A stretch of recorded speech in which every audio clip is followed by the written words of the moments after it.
So what we want to do is cultivate a capacity for kindness. So, close your eyes.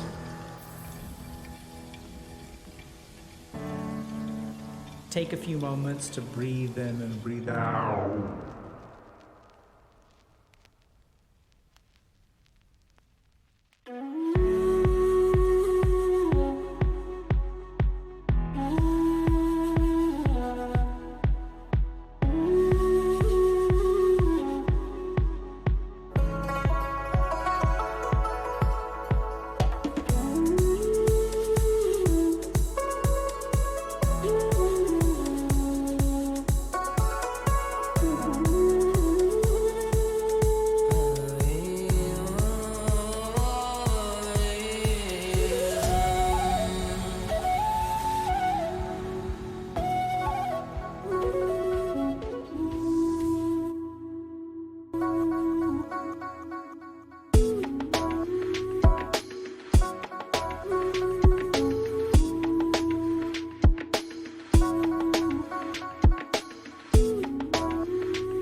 Alrighty, chat, let's get started. Welcome to another Healthy Gamer GG stream. My name is Alok Kanoja. Just a reminder that although I am a psychiatrist, nothing we discuss on stream today is intended to be taken as medical advice, and everything is for educational and entertainment purposes only. Let's point it up a little bit. What do y'all think, chat? If y'all have a concern or question, please go see a licensed professional. Yeah, so super excited for today. I think we're going to cover a lot of cool stuff. We're going to talk a little bit about commonly Googled questions about ADHD, so we're going to be answering those. We're going to talk a little bit about compassion and why finding self-compassion is hard. We're going to talk a little bit about writers who struggled to write and what to do about that. And lastly, we're going to talk a little bit about what to do if you missed the boat on being normal. And my hope is that, you know, a lot of these perspectives will help a lot of y'all. I think there are really common issues that a lot of people struggle with. And honestly, it makes me a little bit sad that we struggle as much with these things as we do. Because I think, honestly, a lot of these answers are not that difficult. Maybe to implement takes time and you have to cultivate the right kind of mindset. But my hope is that we can really help offer some guidance for people who are struggling in some of these situations.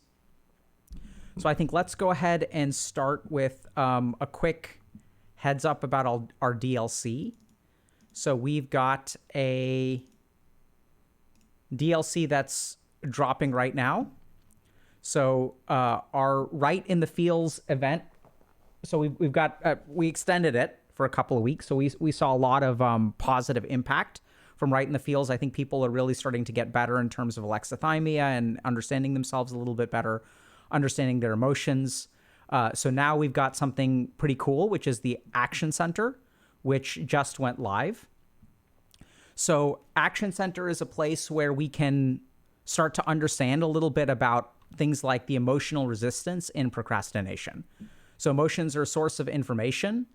And as we start to understand our emotions, we can start to figure out what makes it hard for us to act in a particular way. So let's say, like, list out 5 actionable things that you've been avoiding. Let's say exercise, writing, paying bills, studying, and streaming.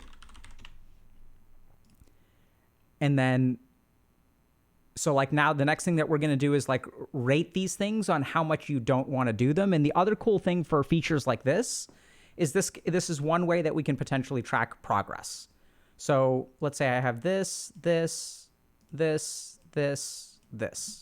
okay? And now let's try to do it, right? So we're going to stream now, and then we can upload a picture of it later.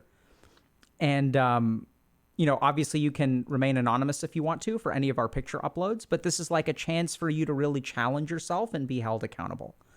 And what we've really found is that if people have kind of gone through Right in the Feels thus far, that they're able to do the things, like if you've actually been tracking your emotions and reflecting on your emotions and going through empathy labs and training yourself in emotional regulation, our hope is that people who have gone through this curriculum for the last, let's say, 8 weeks will actually be able to perform some of the things that they strive to do. And we'll see, right? We'll see whether this is successful or not. For those of you that are, if you feel like you're already behind in terms of Right in the Feels, it's never too late to sign up. The other thing to remember is that for a lot of these things, a lot of the learnings from Right in the Feels, or a lot of this process, is something that if you kind of need to catch up on, this is part of the approach that we have with our coaching curriculum. So our coaches, we teach them a lot about things like alexithymia, motivation, procrastination, how to sort of cultivate the right kind of motivation, how to discover what the source of your resistance is. And so even if you feel like you're a little bit behind on the Right in the Feels and maybe it's too late to start, first of all, it's never too late to start. But if y'all are really looking to kind of speed run it and have someone kind of work with you through it and sort of get to, strong outcomes in a relatively short amount of time, then I'd highly recommend you'll check out coaching. Okay. So let's get started with a couple of things.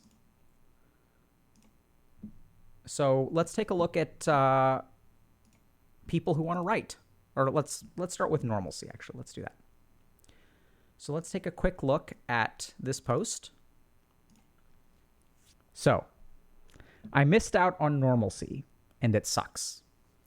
I've missed out on every normal thing a person learns or goes through, and it sucks. I've missed out on socializing during my teenage years due to being homeschooled, which left me socially inept when I moved on to college. I don't have any cool or funny stories from then, and based on the way things are now, I don't think there will be any cool or funny story to tell when I am old. Hell, I learned how to ride a bicycle just this year.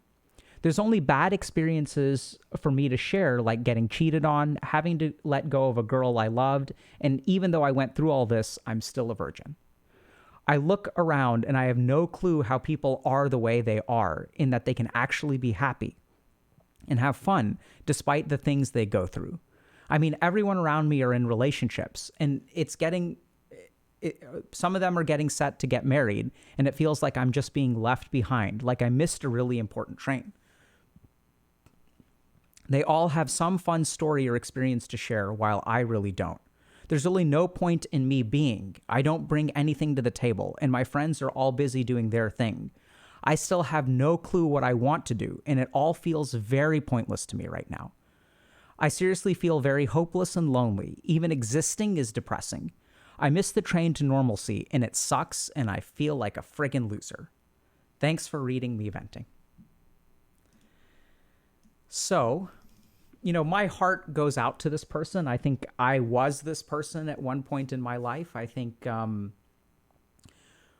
many of us have kind of struggled to be this person. And the hardest thing is that we sort of know that in life there's like a normal way to live it, right? You sort of board this train, and if you board the train early enough, it sort of sets you up for the next step.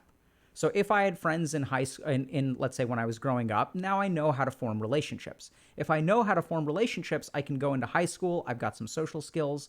And now that I'm in high school, and if I've got social skills and I make friends, then I'll start interacting with people of the opposite sex or people that I'm attracted to. And then I'll sort of like learn how to socialize with them a little bit. And maybe if I don't even have a girlfriend or that doesn't really work out very well, I get some experience or a boyfriend. And then now when I go into university or college or I move on beyond high school, like I've leveled up enough, right, to where I can do the next phase. And if I do well enough in college, then I've kind of set myself up to succeed in my job. And even if each level is a little bit of a struggle, boarding the train to normalcy means that I've got a fighting shot at the next level. Sure, high school is a little bit difficult. College is even a little bit more difficult. Maybe entering the professional world is a little bit difficult, but I've been leveling up the way that I'm supposed to. And sometimes what happens is we miss the train, right? And once we miss the train, then things become really, really challenging because like, even if you try to go back and make up for it, the world doesn't sort of see you, the world doesn't kind of like forgive that, right? You can't like go back to the playground as an adult and try to make friends with 7-year-olds. You can't start like going to places where young people are that you're way older than them and start to learn those basic skills, right? It's not like life is sort of made for you to catch up. And even if you try to catch up, what actually ends up happening is, I'm sure you can imagine this, if I'm a 20-year-old and I go hang out at a playground with 8-year-olds, everyone's going to think I'm a creep. And that's not the only situation in which we're considered creeps, right? So if I am awkward and socially anxious and I try to go talk to someone, they're going to think I'm a creep. And so this can be almost a paralyzing situation. And in fact, if you really pay attention to what this person is kind of thinking, and maybe you're thinking this too, I've missed the boat. And once you've missed the boat, there's no boarding it, right? Like that's the whole idea behind a boat. That's why we use that analogy, because everyone who's ready to gets on board and then the boat leaves. And you're left behind, you can't catch up. If you jump into the water and you start swimming, you're never going to catch up. That's the whole idea, right? Because this is the way that life is we do one thing and then we do the next thing and then we do the next thing. And this is growth and this is development and this is healthy. But what if we missed it? We start to feel a little bit hopeless. And if we really want to understand how to do this, we have to realize that there's actually something really, really, really important that is a critical skill that we need to learn. It's probably the most underappreciated skill out there. And because we don't even sort of think about it as a positive. In fact, if you were to learn this skill, most people would think that this is absolutely idiotic to be able to learn how to do this. But it's the one crucial thing that you have to learn if you want to get out of this situation. And so let's start by understanding a little bit about what is the situation. Okay, so my mind has concluded that I've missed the boat, right? So if I've missed the boat, then there's no catching up. All of the steps that I need to take, the boat has left. So there's like no like way to go back in time and fix it. Although maybe if you're like me, you wish you could go back in time and fix it. You dream of time travel, and if you could live your life again, you would do everything right, or not even everything right? You wouldn't make that one crucial mistake that got you off on the wrong path. And if you could have just boarded the train at the right time, then all of the other things would have gone well. So let's understand a little bit about why your mind thinks that your situation is hopeless. So as you look around at all the normal people, your mind is a pattern-generating machine. It's deductive, it's analytical. And by the way, I see this problem more in people who have high IQ. So they're able to do analysis, right? So you analyze all these other people and you kind of conclude, okay, these are the steps that it is required become successful. I have all these friends. They're all getting married. The reason they're getting married is because they started dating. They started dating because they learned how to socialize. And your mind kind of engineers the formula for success. And it's a very, very good formula for success, right? There's a lot of data to support that formula for success. And then we kind of look at this and we conclude, okay, this is the right way to succeed. We have overwhelming data that this is the right way to succeed. And then you look at your own situation and what is the natural conclusion that you come to? Well, if this is the formula for success and it requires boarding the boat at a particular time and kind of getting off on that trajectory, and I've missed that trajectory, therefore I'm hopeless. Right? And it's completely logical. And you may talk to other people and other people may sort of say, oh no, it's not that big of a deal. You'll still be fine. Like you can do it. You can do anything that you put your mind to. But you don't believe that, right? They can say that, but it doesn't sink in with you. Well, why not? And this is where you can say, oh, it's because I have low self-esteem or something like that. No, let's be like more precise. The reason that you don't believe them or the reason that their answers don't work for you is not because of some psychological low self-esteem, although that's true in a sense. It's because you've tried it that way, right? So if we listen to this person's experience, they sort of dated someone, they were cheated on, right? That person left them. They're still a virgin. So the other thing that we oftentimes forget about people who miss the boat on normalcy is they tried to live a normal life at one point or many points. And anytime they tried to live a normal life, they got screwed, right? Things did not work out in their favor. I tried relationships. I couldn't even get someone to stay faithful. I tried doing what other people do, and I failed at that crap. And it's because you failed at that crap that you sort of got off on this wrong trajectory. So what does the mind naturally conclude then? If people say, oh, just go out and try to meet people, right? Like you got to try to meet people. But once again, what is your mind saying? Your mind is saying, hey, we've tried this before. We've done our analysis. We've sort of recognized that this does not work well from us, right? Because that's what the mind does. The mind learns from experience. So here we have our experience, which is filled with difficulty and failure, which is not like, like it's not wrong, right? That may not be a cognitive bias. Like those are actually your experiences. If you dated someone and they cheated on you and then you were devastated afterward, like that's actually like your reality. And then your mind does analysis of other people and it concludes, okay, these people have lived normal lives. And then what your mind does is it sits down with all this data and it comes to a conclusion. There's no hope in trying, right? There's no point in trying. That's why we're hopeless, because we've concluded that, okay, not only is the world a painful place for us when we've tried to engage in it, but furthermore, now that we've missed the boat on some of these things, our stats are so low, we're so low level, we're so far behind that further attempts to engage will result in failure. And so our mind adopts hopelessness as an energy saving strategy.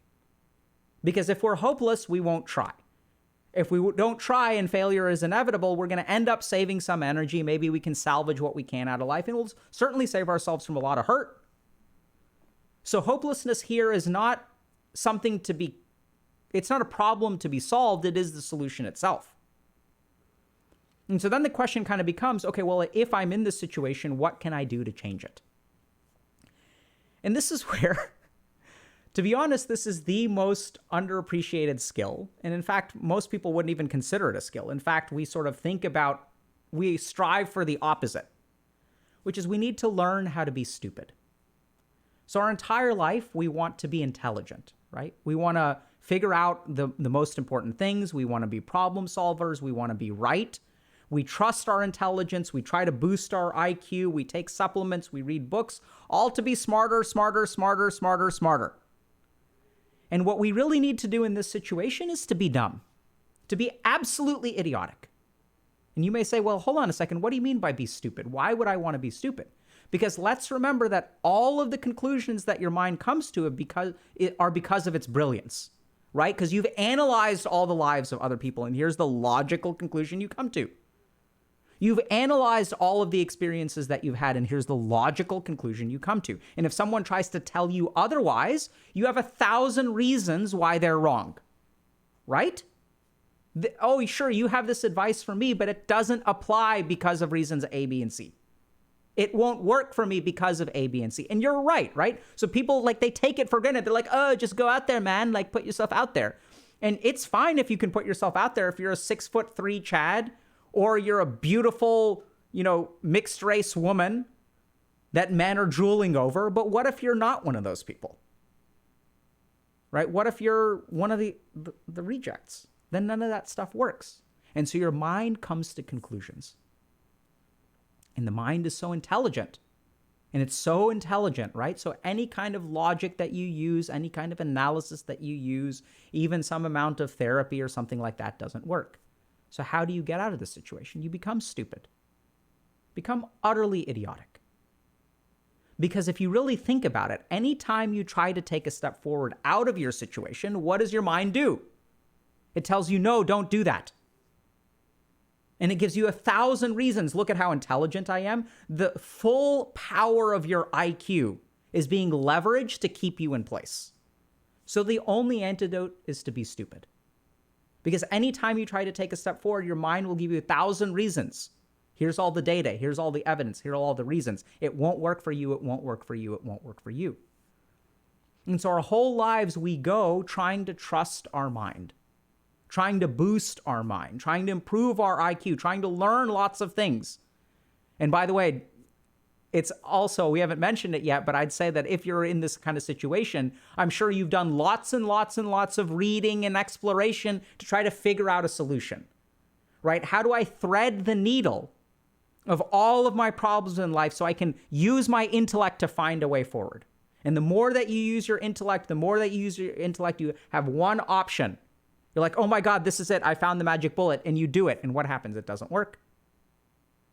And now that you've had one more failure, you add that onto the pile. That makes you more hopeless. Now you have to thread an even finer needle. You have to walk an even more dangerous tightrope. Because now you've got one more failure weighing you down. And I know it sounds kind of bizarre, but there's actually very good evidence of this scientifically as well. So when I work with my patients who are psychotic or who have anxiety disorders, the key feature that I teach them is to learn how to distrust your mind. Learn how to be stupid. If you have all this data that shows that the FBI is following you, I was walking down the street and there was someone in a car. And the second that I walked by, they turned on the car and they drove away. I was driving down the highway and I exited off the highway and there was one car that followed me. And then I turned right into a gas station and that car turned right into the gas station too. See, I have all of this data. So what you need to learn how to do is distrust your mind. Your anxious mind tells you, oh my God, this is going to go wrong and this is going to go wrong and this is going to go wrong and this is going to go wrong. And if you try to argue with the person with anxiety, what happens? They're going to win. So what you need to learn how to do is be stupid. And what does it mean to be stupid? Being stupid means for the 1,000 reasons that your mind is telling you no, just even if it's right. Oh, it's so smart. Look at how high your IQ is. Be stupid. And let's be honest. Even if you're super hopeless about yourself and even if you feel terrible about yourself, there's still one other question, right? Which is what you ask yourself, which is how on earth can all these fucking idiots do so well in life when I struggle so damn hard? They're such idiots and they're out there living life. Well, there's your answer. It's not that them being idiots makes it harder for them to live life. It makes it easier for them to live life. Right? So learn how to be a little bit stupid. Learn how to distrust your mind a little bit. If your mind is telling you that something is a good idea, consider doing the opposite.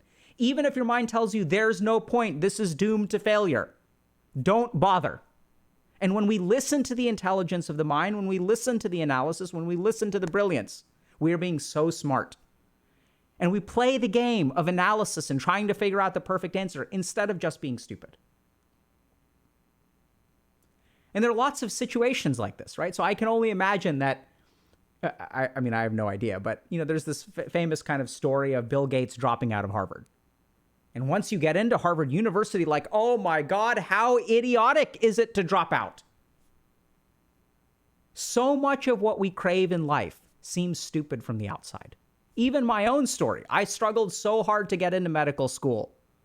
struggled so hard in medical school to get into a top residency, became faculty at a top institution, and invested so much in this and walked away to do what? To do this. It's idiotic. To walk away from such opportunity, oh my God. So I'd encourage you to stop trying to figure things out so elegantly.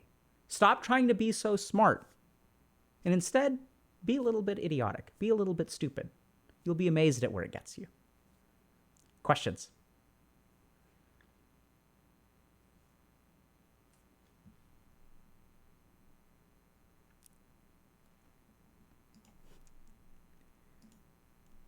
Okay, so people are saying,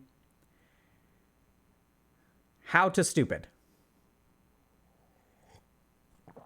So, let's understand this. If you want to understand how to be stupid in the right way, there's a very specific kind of stupid. So we're not saying go out there and do the dumbest thing you can think of, right? What we're saying is that sometimes when there's a part of you, okay, there's one part of your being that hungers for something, that strives for something. Maybe you're out somewhere and you see someone, who's wearing a t-shirt for something that you're into. And there's an impulse within you. There's like this impulse for you to go out and, hey, let me try to like take a chance. Let me talk to this person. I want to do this thing. There's like sometimes there's a hunger within you that wants something. And then what happens, if you're careful, you'll notice this. As soon as that hunger arises, this other part of your mind steps in and says, no, don't do that. Here are all the reasons why. And it convinces you to be complacent. It convinces you into paralysis. And if you try to move forward, it doubles down. It starts to panic. And then it pushes you more and more and more. Don't do it, don't do it, don't do it, don't do it, don't do it. And this is what it means to be stupid. It's to set aside all of those thoughts and to try to do something. Even if your mind tells you that this is a failure. Even if your mind tells you don't bother. Even if your mind tells you. When you have that internal impulse and you have all of that logic and analysis holding you back, that's when you want to be stupid. Now, we also definitely want to be careful. We want to do things like respect boundaries, right? So if the signal is coming from the outside, that's a completely different thing. I don't think you should be stupid in that situation. So if someone tells you, hey, I want you to stop, then you should stop. But the whole point is how we want to be stupid is when the world is not telling us no, but we are convincing ourselves of no. That's when we need to distrust the mind. That's when we need to be stupid. So now Iriswale is asking, but what if there's nothing you want to do? So what do you do if there's nothing you want to do? So there are definitely things that you want to do. Why is it that we experience a life in which we don't want to do anything? Because we've taught ourselves to not want. It's devastating. It's one of the most devastating impacts of really trauma is to not want anymore. So when I was a third-year medical student, I was on my pediatrics rotation. And on my pediatrics rotation, there was one kid that was the best well-behaved kid. This was an infant, okay? So like 2 months old. All the other babies in the nursery are crying all the time, crying. They need diaper changes. They need this. They need that. They're hungry. One little kid was an utter and complete angel. Never complained, never cried. Was somewhat excited when people showed up, but was just the nicest child in the world. And I was like really amazed by that. So I went to one of the nurses and I was like, wow, that's a really nice child. And this is the fun thing about being a medical student is you learn so much from nurses, right? Because there's so much you can learn in medical school from books, but you don't really learn until you're on the wards, until you're talking to people. And nurses are just brilliant. So nurses, that's not something to be, that child is not, it's not a Buddha. The child is to be pitied. And I said, what do you mean? And she said, well, the child grew up in an environment where it discovered that crying does no good. That letting your needs known if you poop your pants or if you're hungry, no one's going to show up anyway. You can cry as loud as you want to. As it turns out, the child was the child of parents who had a substance use problem and were addicted to opiates. And so the child had learned how to not want. Because what's the point in wanting if you're never going to get it? So if you don't want anything, what you really need to do is look within yourself, because the wants are there. You've just gotten so good at squashing them. Somewhere along the way, you learn that wanting doesn't do any good. And that's how we learn how to not want. So if someone says, but what if I don't want anything? I think you want something. I think you just won't allow yourself to want it. Because if you allow yourself to want it, then what if you don't get it? Then what are you? You're unhappy, right? So now your brain has a strategy. It's, okay, we can want something and have unfulfilled wants and live a life of unfulfilled desires, or we can not want at all. And then at least we'll be neutral. So what happens is our brain comes up, or our psychology comes up with a damage mitigation strategy that actually keeps us stuck, right? It moves us towards neutral, protects us from the negative, but also prevents us from the positive. Does that make sense?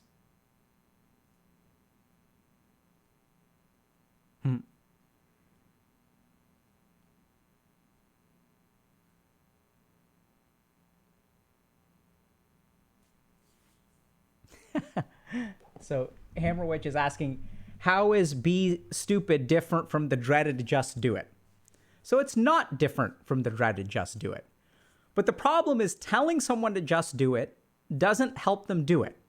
So what we're going to do is approach just do it from a different angle, which is to recognize that even if you say the dreaded just do it, what do you dread about just doing it? Where does that dread come from? The dread of just doing it comes from the intellect. It comes from your mind giving you 1,000 reasons why this is a terrible idea. So just doing is not just about just doing it. It's about the dread. And how do we tackle the dread? We be stupid. We be stupid. So if you want a simple example of this,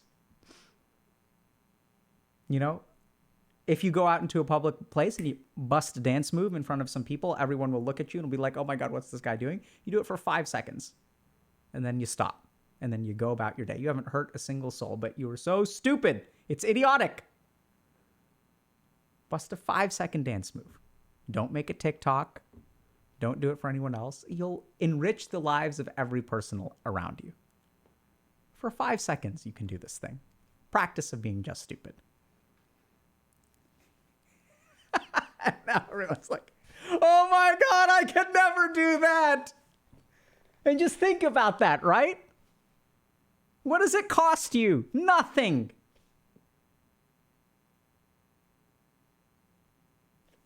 Nothing. It's 5 seconds of your life with a bunch of strangers that you're never going to see again. And I guarantee you, as you walk away, each one of them will be grinning. Each one of them will have a story to tell their friends. Right? You've actually improved the world by doing so. Give it a shot.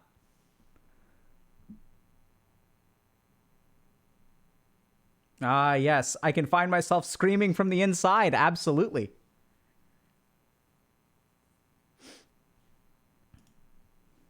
Make sense?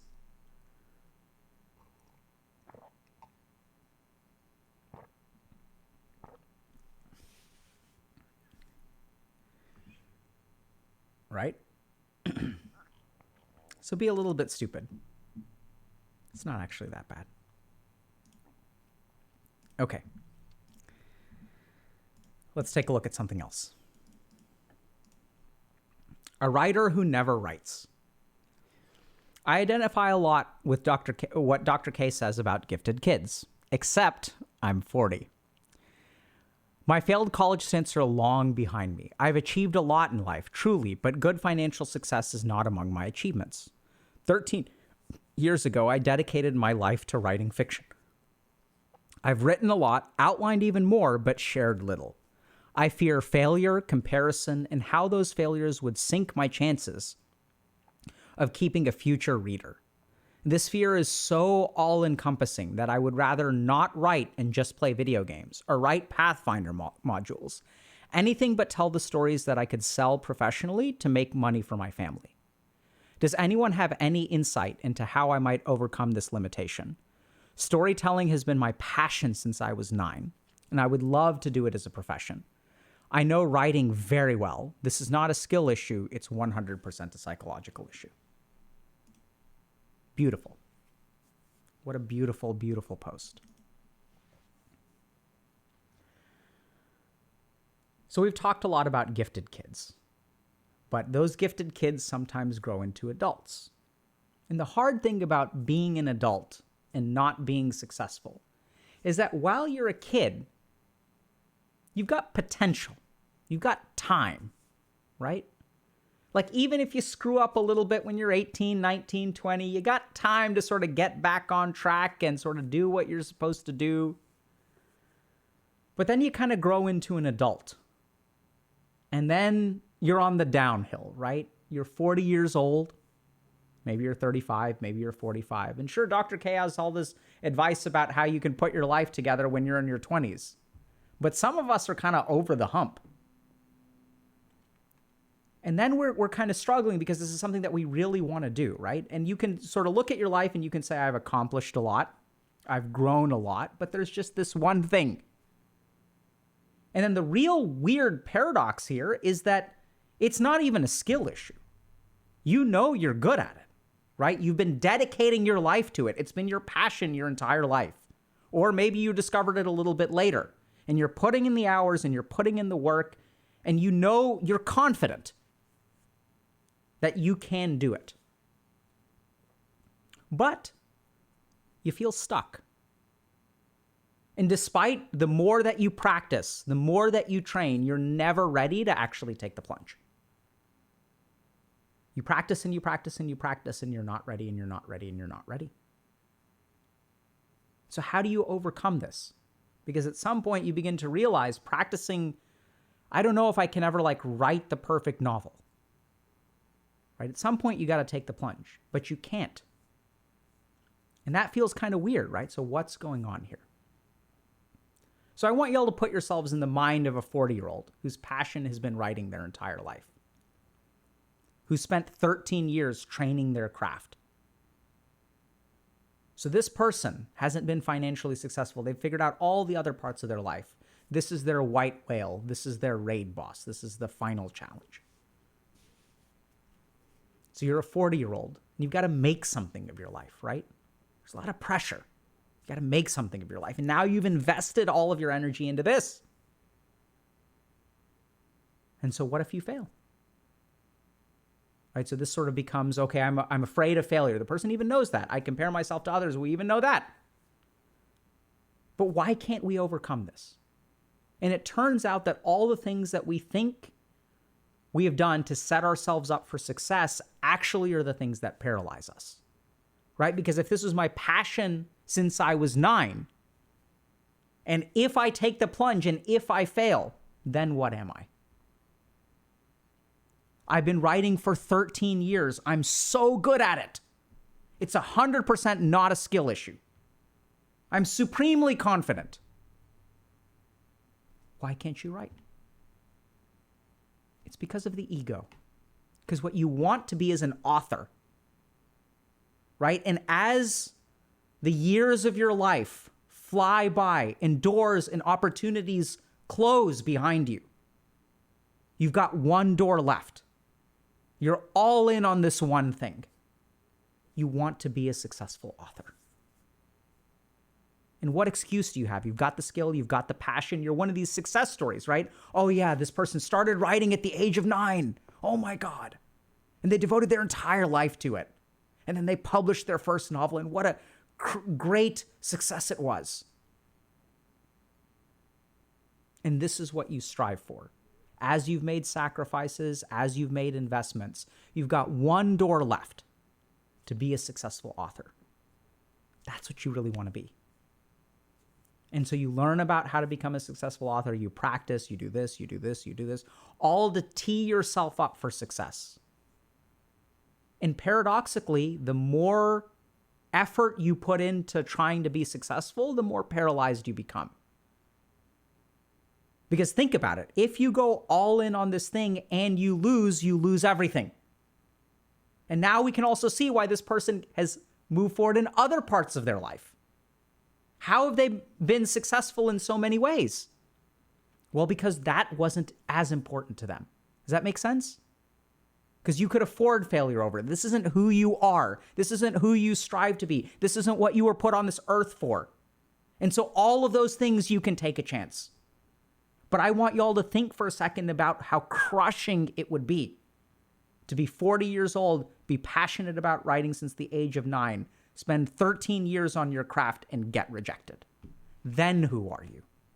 That final door closes. The reason that you were put on your earth, all of your passion, all of your effort, all of it goes down the drain. And no wonder we can't write.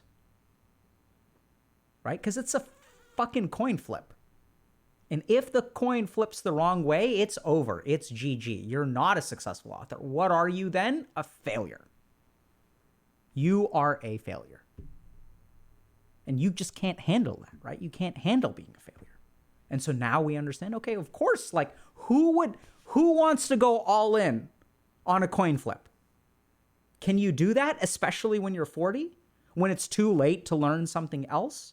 When it's too late to pivot into something else? Oh my goodness.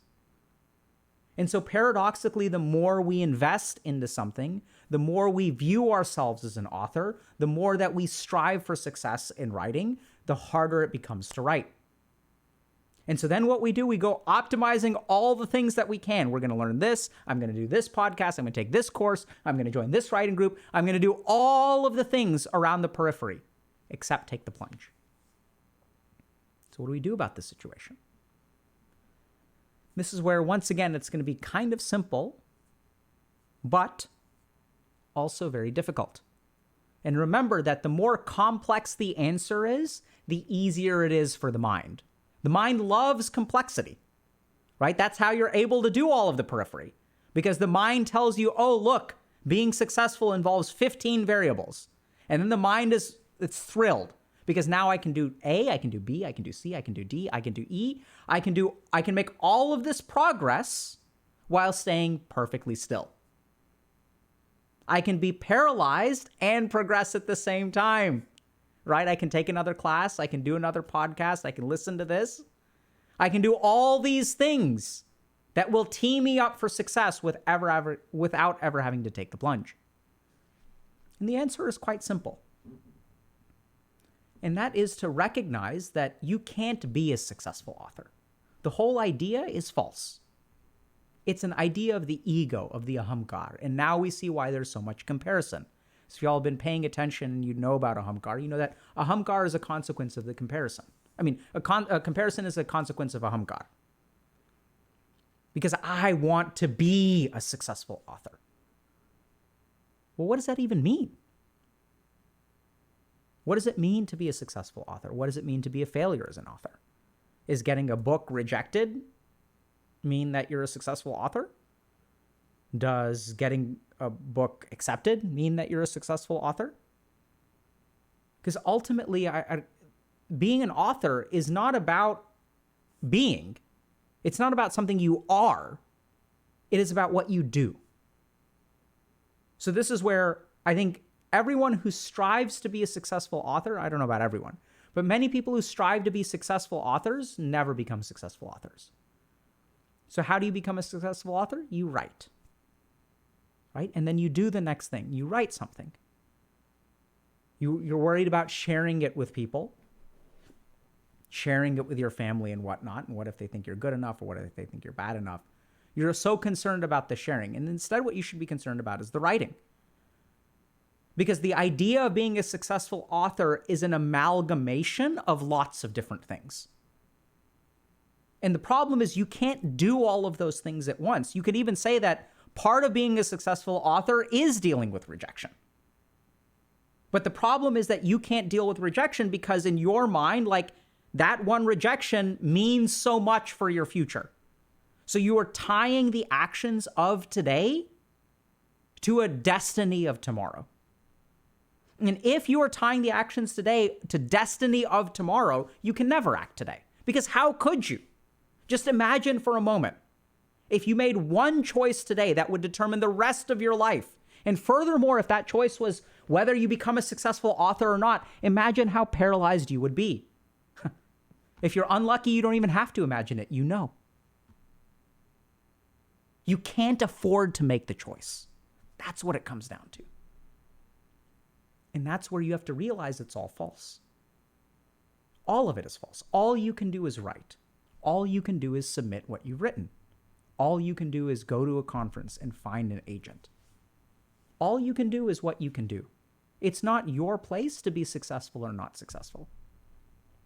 This is a concept that I think is best explained in the Bhagavad Gita, which is a religious text from the Hindu tradition. But there's this concept of karma far. Karma means action and far means fruit. As a human being, you are entitled only to your actions, never to the fruit of your actions. I can ask someone out, but I'm not entitled to them saying yes. I can write a book, but I'm not entitled to publishing it. And so now we understand why a whole generation of people is paralyzed. Because we get so caught up on controlling the one thing that is out of our control. When I plant a seed in the ground and I try to grow a fruit tree, does it grow or not grow? I don't know. That's not for me to decide. All I can control is what I do. So what can you do? This is the answer. Forget about who you are. Forget about what you want to be. You want to be a successful author? Well, I have no fucking idea if you can do that. Neither do you. Because who said you could see the future? You can't see the future. And yet you live your life as if you can. You live your life looking for the formula that will guarantee you success. And now we understand why you're paralyzed. Because what actions can you take that will guarantee success? What do you have to do to be able to predict the future? Because if you can figure that out, then you'll act. And you stay paralyzed because you can't see in the future and you're looking for a guarantee and you fear failure. So focus on the action. Don't write for anyone else. Don't write to become successful. Acknowledge that whether you are successful in this life or not is not yours to determine. All you can do is give everything that you've got. That's all you can do. Give it your all. And what if it's not enough? Then it's not enough. This is the wild thing. If you want to be free of that, there is a beautiful peace in giving everything what we've got and it not being enough. We start with that being the ultimate fear. Because what if I give it everything I've got and it's not enough? That means that I'm not good enough because I gave it everything. And if you really look at why we self-sabotage, part of the reasons that we self-sabotage is to protect our ego. Because what we want is we want to reserve something, right? So if we're not top of the class, we can say to ourselves, oh, well, I half-assed it. That's my excuse. So we are terrified of the idea of giving it all and not being enough. But there's something beautiful that we don't realize is when you give it your all and it's not enough, it's liberating. It's not crushing, it's liberating. You may say, well, how the hell does that happen? Well, because I gave it my all, and I know there's not a damn thing I could have done, so it isn't my fault. I did everything that I was supposed to do. And medicine teaches you this. When you try to save a life and you can't, doesn't matter that you trained at Harvard or not.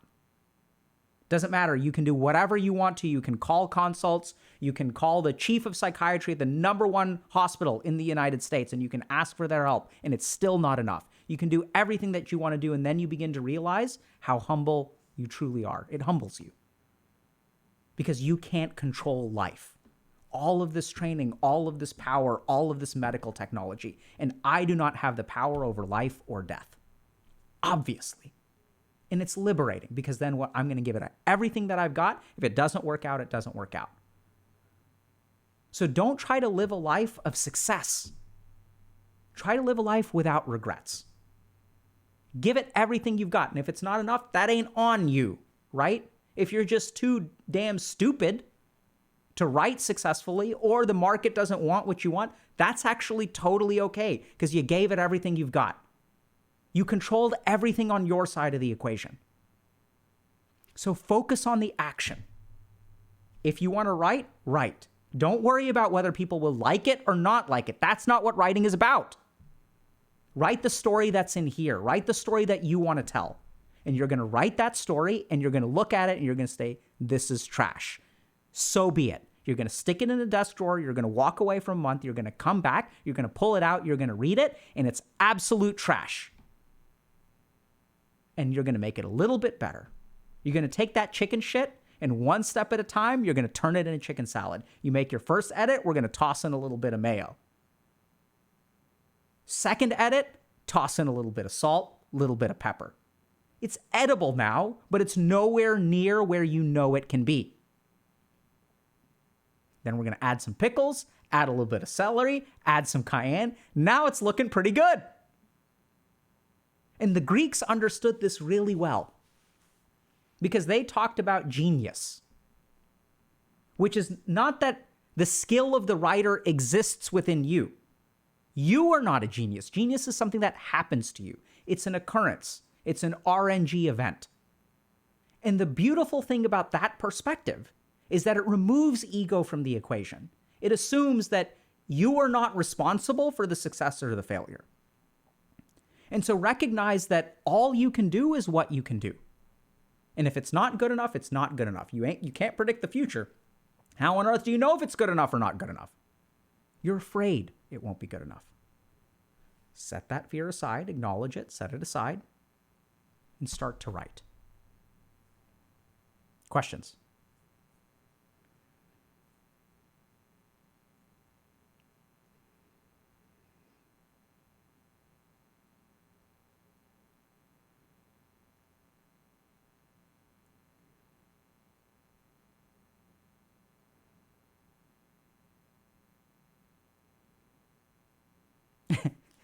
So Blue Armature is asking, how does one set it aside?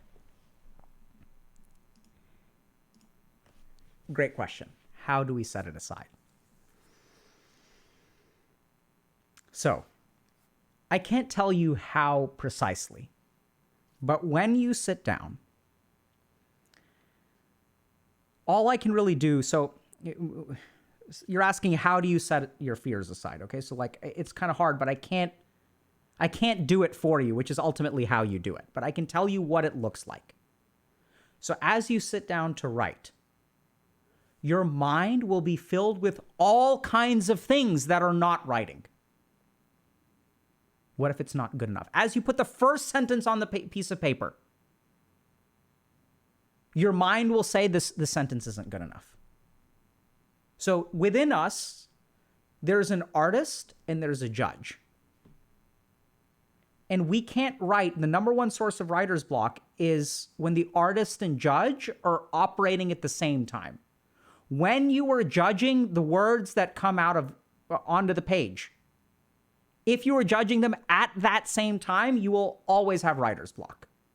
You will be paralyzed. How can I write? Because it's not good enough, right? The terror of the blank page is it's not good enough. It needs to be better. So you've just got to set it aside.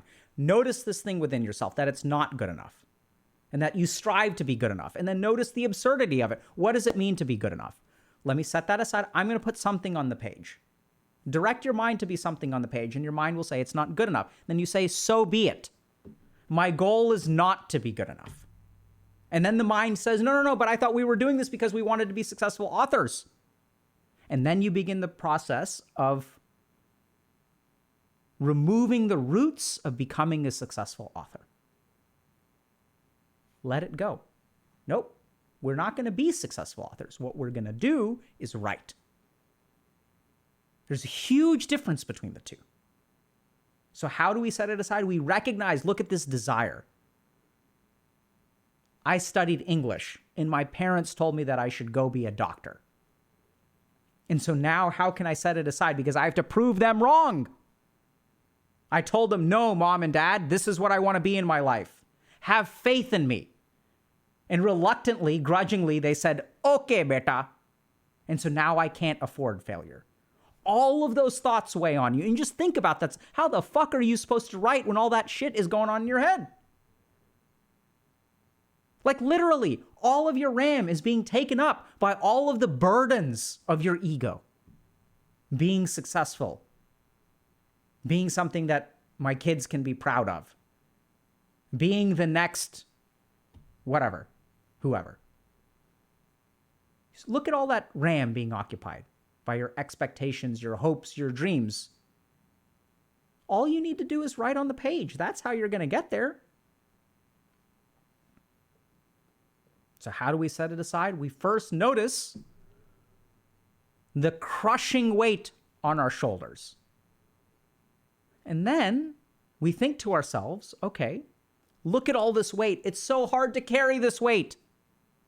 And we think that carrying the weight is what we're supposed to do because that's what we've been doing this whole time. We've been carrying it. I'll let y'all in on a little tip. The heavier the weight is, the easier it is to slide off of your back. Just tip a little bit. It'll all come tumbling down. It's not nearly as hard as carrying it. Letting it slide off is so much easier than carrying it. So just let it slide off. I know you've done it before because you have written. There have been these times where you've been able to slide it off. And you've been able to put genius onto a page. And that's, once you see that genius on the page, that's when you pick up all of those burdens again. And you tack on genius on top. Because now you know that you can be a genius. And so all of those ego thoughts come rushing back and you pick it up and now you start carrying it around again. Just let it slide off. Easier than you think it's going to be.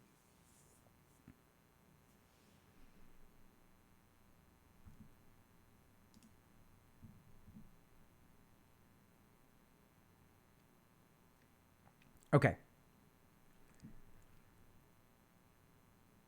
Yeah. So Lemon Ginkgo is saying, this is what killed my writing creativity. Ego will kill creativity at any step of the way. I've worked with so many artists and like creative folks, musicians, artists, authors. It's when you get free of ego. And then you just devote yourself to the writing. The writing becomes fun. Right? Creating music becomes fun. It's not about living up to expectations. Oh my God, my last album was #1 on the charts. If you go into the next album carrying that burden, there's no way it'll be #1.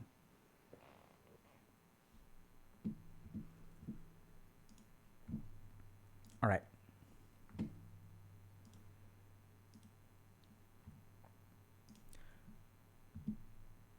So one other thing that I thought was kind of interesting is in that post, there was someone who asked actually the person about coaching. They're like, hey, have you considered coaching? Which I thought was kind of interesting.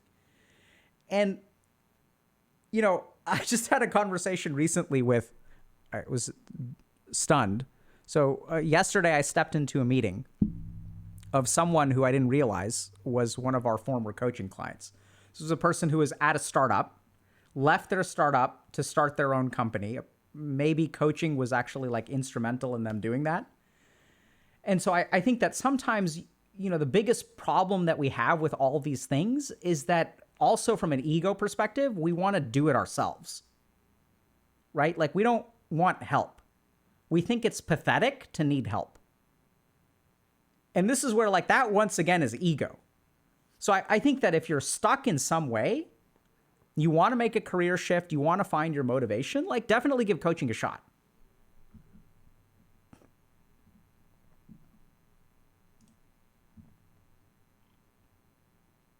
Okay. Next up, let's see, what are we doing? I think we're going to do something on,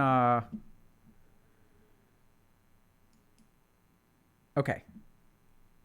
I think we've got some questions about ADHD. So now what I'm going to do is actually answer. Now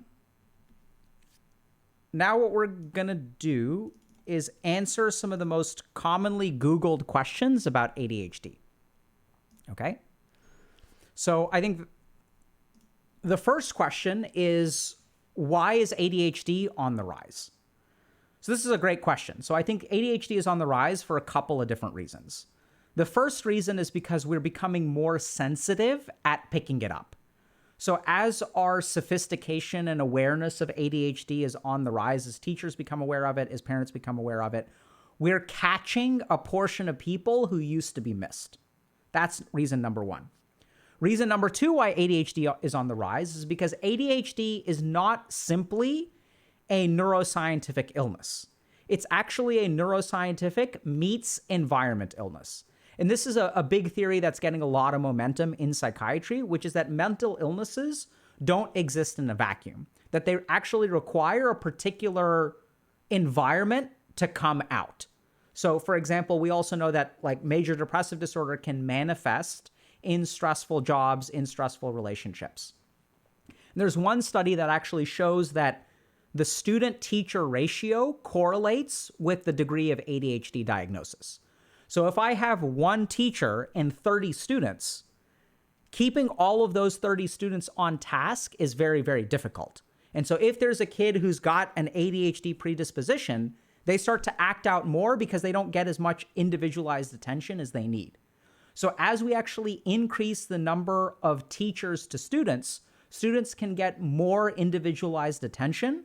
As they get more individualized attention, their ADHD shines through a little bit less. So the second reason that ADHD is on the rise is because I actually think there's stresses in our school system. So as it becomes harder to become a teacher, who ultimately suffers? The teacher suffers. And when they suffer, all the kids with ADHD also suffer. Because if you've got a burnt out teacher, they've got a little bit less patience to redirect a child. They have a little bit less ability to sit down and sort of help that child practice focus and attention and organization. So that's reason number two. Reason number three why I think ADHD is on the rise is simply because of technology. So we know that there's a change in technology that is shortening our attention spans. And we can see this if we look at, generally speaking, the way that content is consumed on the internet. So if you look at, like, originally we had blogs, right? After blogs, we had video essays. After video essays, we had like compilations. We had Vines. Now we have TikToks. So one of the things that's starting to happen is our attention span is shrinking. And as our attention span shrinks, we sort of move a little bit societally towards ADHD. There are some concerns about things like processed foods and stuff like that. There's also some evidence that as the average age of parents rises, the amount of ADHD may be correlating with that too. So there are some epidemiologic factors. But I'd say like the 3 or 4 major reasons why ADHD is on the rise is, first of all, because we're catching it more.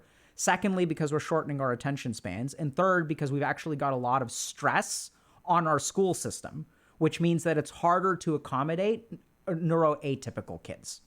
Great question. Okay. Next question is, why is ADHD more common in males? So this is a really good question. So we do know that ADHD is more common in males for sure. So one thing that we know about males is that they tend to develop their frontal lobes a little bit slower than women do. So we know that, for example, and we kind of infer this, right? Where if you have like a 15-year-old boy, they may have the same maturity as like a 14-year-old girl. So we know there's kind of this capacity that we call maturity. And what we sort of think, what maturity really is frontal lobe development. And we know that boys' frontal lobes tend to develop a little bit slower than girls. So boys tend to be a little bit more impulsive. They tend to be a little bit more wavering in terms of their attention. Sometimes they're like a little bit less conscientious, especially at early ages. And so we do know that there are some very specific gender effects in terms of how boys are. Now, there's also looser evidence that, for example, ADHD is a manifestation of dynamic attention, and that the male gender has required dynamic attention on a more evolutionary aspect. So if you think a little bit about, there's this hypothesis that isn't really correct. I mean, I think it's been somewhat debunked, about hunters and farmers. And these are kind of two personality types or cognitive styles. And in a lot of societies, the hunters tend to be men. And if you think about what hunters need to do, they need to integrate a lot of stimuli and need to have a very dynamic attention. So there may actually be some kind of selective pressure on the male gender for having a more dynamic attention. And when you have a kid who's got a dynamic attention that was sort of like evolved to be out in the wilderness where they're tracking things and noticing footprints and noticing broken things over, like broken twigs over there, and they're sort of like on the lookout for danger, and you stick that kid in a classroom for 8 hours, their brain is not really designed for that. There seem to be a lot of different factors at play here. We're not entirely sure why this is, though. One other thing, though, is we do know that in general, male gender is associated with more neuroatypical features. So not only ADHD, but autism spectrum is more common in men. And we're not entirely sure why that is. Okay. Next question is, why is ADHD treated with stimulants? So this is a great question. So it can be kind of paradoxical. And I remember before I sort of did my psychiatry training, I was always really confused about using stimulants in kids with ADHD. So here was kind of my understanding, which is that, okay, so if you have a kid who's got ADD or ADHD, their mind is moving really, really, really fast to begin with. They're having 1,000 thoughts a second. They're also fidgety. They move their arms around a lot, hands around a lot, right? They can't sit still. And what we also know is that stimulants tend to like ramp people up, right? So when I drink caffeine in the morning, my thoughts start to move faster. My mind feels more sluggish before caffeine. We also know that, caffeine and other kinds of stimulants will also lead to things like fidgetiness and stuff like that. Like I remember being a medical student and seeing people who would use cocaine or amphetamine, and they'd be like picking at themselves and like itching and like always fidgety, and they can't sit still. So I was super confused because it seemed like stimulants should make ADHD worse, right? Don't we want to like slow people with ADHD down? So this is what's really fascinating about stimulants and why we use the ones that we use, is because what they actually stimulate is activity in the frontal lobes. So the way that stimulants work in ADHD is our brain has a gas pedal and it has a brake. And what the stimulants actually stimulate is the brake. So they actually act in the frontal lobes and then allow the frontal lobes to strengthen the frontal lobes to inhibit other parts of our brain. So what we're actually stimulating is our inhibitory circuitry. As we stimulate our inhibitory circuitry, the ability for our mind to wander reduces, our impulsivity reduces, even some of our psychomotor activity, like the fidgetiness, will actually go down. So what we're actually stimulating is our brakes or our inhibitory circuitry. Cool questions. Okay. Next one is ADHD a disability? Great question. So let's start by understanding what a disability is. Generally speaking, the definition that I like to use for a disability is something that makes your ability to participate in life unequitable. So if we think about disabilities, it's not that this person is good or bad, or that they have more value or less value. It's that life is structured in a particular way that assumes that human beings have a particular ability to do things. So a simple example is blindness, right? So our society is structured in a way that relies on sight as being able to function, right? So we'll have road signs, for example. We have cars, we have traffic lights, we have signs that show what's for sale and what isn't. So we have all of these visual dependent things that our society kind of functions on.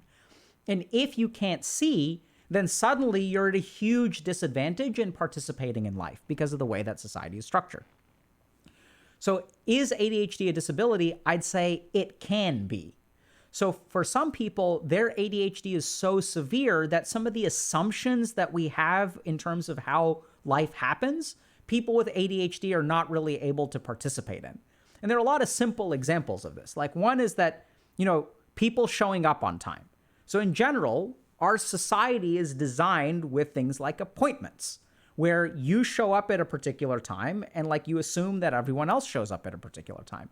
Our society is built with things like deadlines, right? So there's a lot of like time-related stuff that is baked into our society, which people with ADHD really, really, really struggle with. Now, even if it's a disability, that doesn't mean that it isn't fixable. So we know, for example, that even if people are blind, we have like sort of some audio, accessibility options. I don't know that you can drive yet, but maybe you'll be able to. You can certainly walk with a stick. We have like crosswalks that will sort of tell you verbally. They'll use sound instead of just light to let you know that it's safe to cross. So we can start to make accommodations, and you can make those kinds of accommodations as well.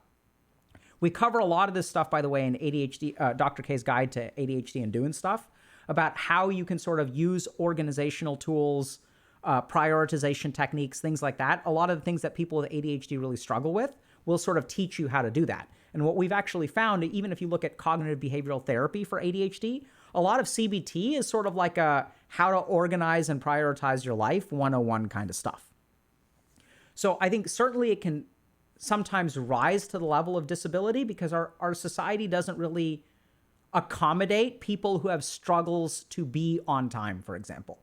And at the same time, just like we can have, handicap accessible ramps for wheelchairs, there's a lot of stuff that you can do to compensate for that disability and actually function within life. Okay. Next question is, why is ADHD overdiagnosed? So in my opinion, ADHD is both the most overdiagnosed and underdiagnosed illness. So why is it overdiagnosed?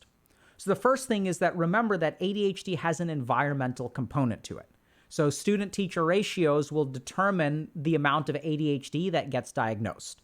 So there are some situations in which we'll diagnose it and other situations in which the person actually won't get diagnosed. So why are we overdiagnosing ADHD? A couple of reasons. One is that a lot of the symptoms of ADHD are very relatable. So if we look at, I have difficulty concentrating, I can't sit still, I sometimes forget things, I have difficulty staying organized. The symptoms of ADHD are so much of a universal experience that a lot of people will think that they have ADHD, because who doesn't have difficulty concentrating? I can't sit still in a class for 8 hours and have my mind wander. So since there are so many symptoms which are actually within the normal range of human experience, a lot of people will think that they have ADHD. The second reason that it gets diagnosed a lot is because if you get diagnosed with ADHD and you don't actually have ADHD, it oftentimes works out in your advantage. So if I'm a college student and I want to do well in my classes and I have difficulty focusing, and even if I don't have ADHD, if I can get diagnosed with ADHD and get prescribed a stimulant, it will actually make my college life in some ways easier. It'll be easier to study. It'll be easier to get good grades. So part of the reason that I see a lot of people push for a diagnosis is because in some ways getting diagnosed with ADHD, especially if you don't have it, can lead to advantages. Now, other reasons that we miss diagnoses of ADHD, so I think the number one reason we miss diagnoses of ADHD is in the case of a high IQ. So most of the adults that I've diagnosed with ADHD actually have very high IQ. And how do those two things relate? Well, generally speaking, the smarter the child is, the more they can compensate for the shortcomings of ADHD. So they develop all of these adaptations or compensation mechanisms that allow them to essentially continue to get good grades. So it's not that I can actually study, but I'm just so friggin' smart that I don't need to study. So sometimes the diagnosis of ADHD stays incredibly silent as people come up with compensatory mechanisms, and IQ is at the top of the list. Next question. Is ADHD curable? Okay, so I'm going to say that the answer is yes and no. So generally speaking, we don't think about ADHD, we don't think about psychiatric diagnoses as curable. So we think about curable diagnoses as things that can be permanently fixed, right? So an infection is a good example of an external thing that invades your body and can be sort of like altered.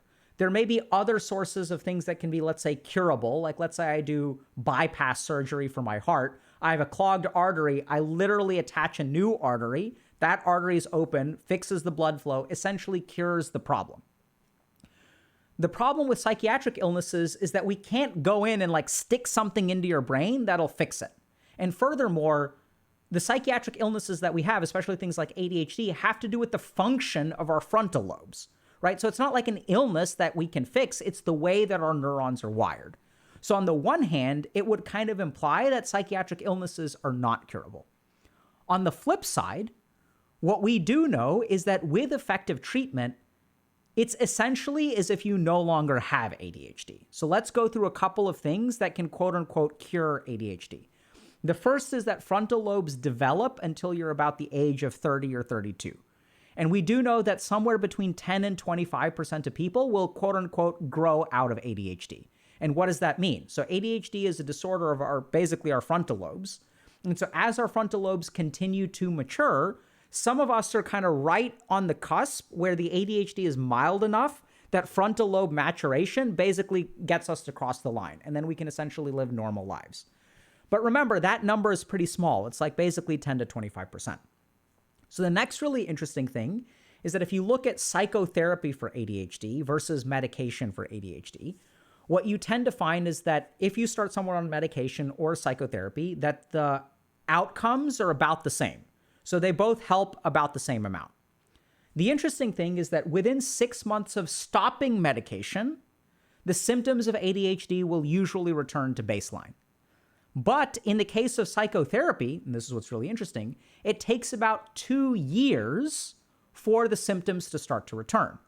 Which begs the question, if there isn't a stimulant in my mind that kind of gets washed out of my system, what on earth, why doesn't the ADHD come back within 1 year? Shouldn't it come back kind of right away? And that's where if we really look at the mechanisms of psychotherapy for ADHD, a lot of that stuff is kind of like cognitive training or almost neuronal training, or teaching particular skills that compensate for the ADHD, like how to develop a to-do list, how to stay organized, how to set alarms and reminders. And the cool thing is that if we can start to implement some of those things, it essentially removes the ADHD from the equation. Personally, clinically, I've worked with a lot of people who essentially have sustained remission in ADHD. Like they've been 2 years out from treatment and are actually doing like totally fine. Sometimes I'll get a Christmas card from them, or they'll call me around the holidays and they'll be like, "Hey, Dr. K, like just wanted to let you know, Merry Christmas." I'll be like, "How are you? Or your symptoms back?" They're like, "No, actually, I'm totally fine." So there do seem to be cases where people can kind of like grow out of it or have a sustainable solution that kind of works for them. So even though we don't really know whether ADHD can be curable or not, what we do know is that there are definitely things that you can implement in your life that will basically cancel it out. The last thing is that we also know that there are ways to strengthen the frontal lobes. So meditation is a good example of something that strengthens the frontal lobes that has more of a, let's say, permanent effect. So if you meditate for a long period of time, your frontal lobes will strengthen. If you continue to meditate every day, they'll be kind of generally stronger, but there's some amount of almost permanent effect from it. So there are, I would say, permanent gains to be made with ADHD treatment, even if we can't quite call it a cure.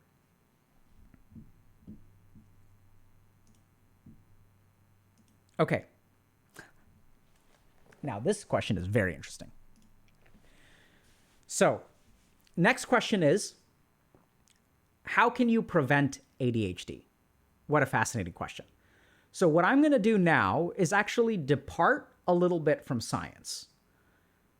So it is my belief that if you isolate the different problems that ADHD has, like if you look at the neuroscience deficiencies, let's say impulsivity, let's say the inability to do delayed gratification, it is my belief, and I'm running a trial of sorts on this as we speak, that you can actually teach a child particular skills that will compensate for their neuroscience deficiencies. And I'll give you all just a simple example. So one example is that people with ADHD have difficulty delaying gratification, okay? So what that sort of means is that like, there's a very famous kind of a test called the marshmallow test, where you can offer a child 1 marshmallow now or 2 marshmallows in 5 or 10 minutes. It's the simple idea that if I make a sacrifice today, I can get more tomorrow that people with ADHD really struggle with.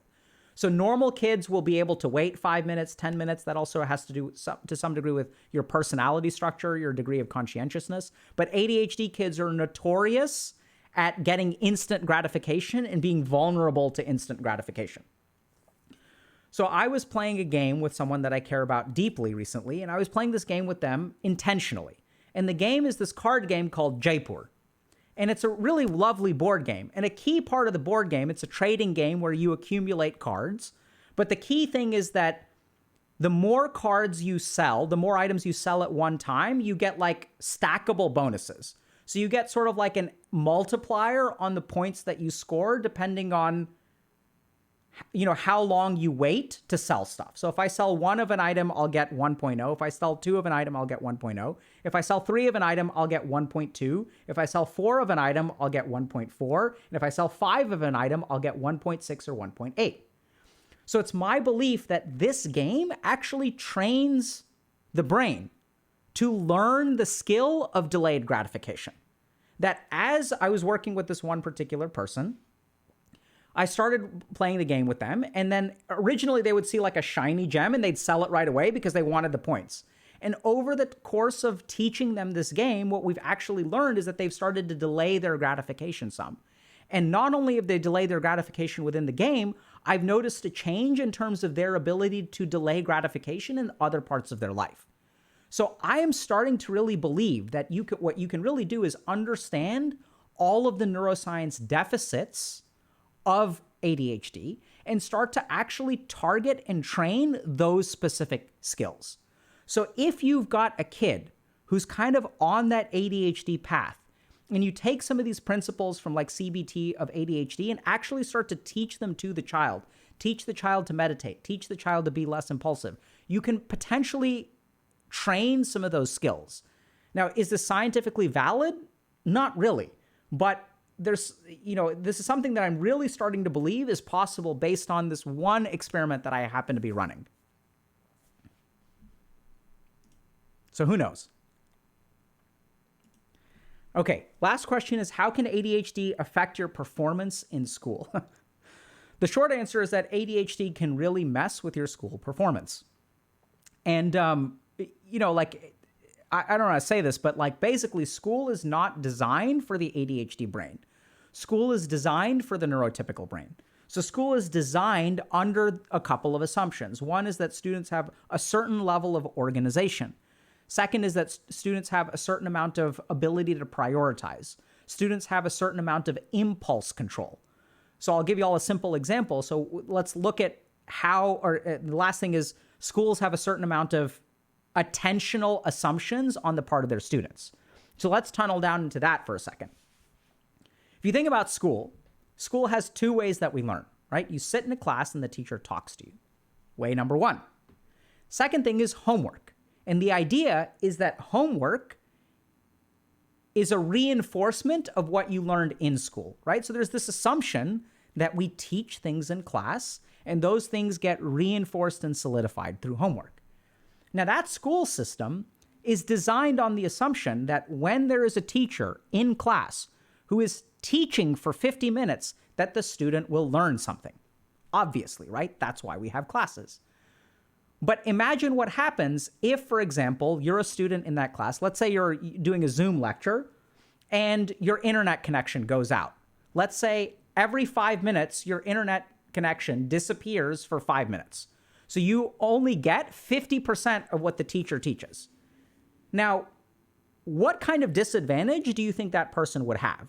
Because the disadvantage that they face is greater than just what they missed, right? Because now when they get assigned homework, they actually have to teach themselves all of the gaps. So whereas homework may take a 1 hour for a regular student, for the kid with ADHD, not only do they have to go and make up, let's say, the 30 minutes of class that they missed out on, but they have to do some amount of catch-up learning, an additional 30 minutes to 1 hour to complete the 1 hour of homework. So whereas one student can accomplish something within 2 hours, 1 hour of class and 1 hour of homework, the kid with ADHD has to have 1 hour of homework, 1 hour, half an hour of patching up class, and an additional half an hour of sort of fixing everything so that they can do the homework. So the ADHD kid, it costs them 3 hours instead of 2. And we're not even considering for a moment that the ADHD kid's mind is wandering while they're doing homework, which is also the case. So now when you really think about it, what takes 2 hours for a neurotypical kid will take 4 hours for an ADHD kid. And why is that? It's because the ADHD mind wanders so much in class that half of the class is wasted on them. So I think we oftentimes don't really acknowledge or realize how devastating ADHD can be for a child. What it essentially means is that you can't participate in school the way that school is designed. And so what ADHD kids have to do is work twice as hard or come up with all of these compensatory mechanisms to try to fix what they're missing from school.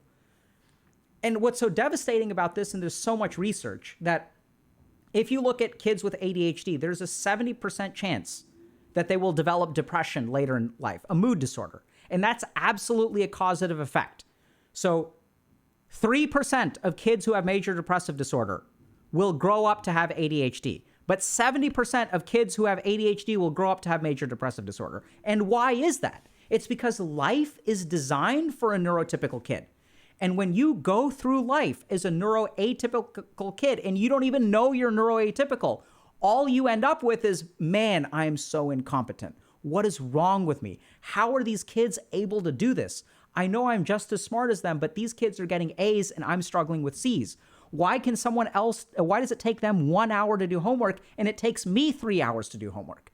And outside of an answer or an explanation that is given to those kids, they internalize it as shame, right? Because if no one explains it to me, what's the most natural conclusion? I'm an idiot. I'm incompetent. I'm lazy. I'm undisciplined. As they internalize those things, it actually manifests as depression later in life. It's so hard. Questions?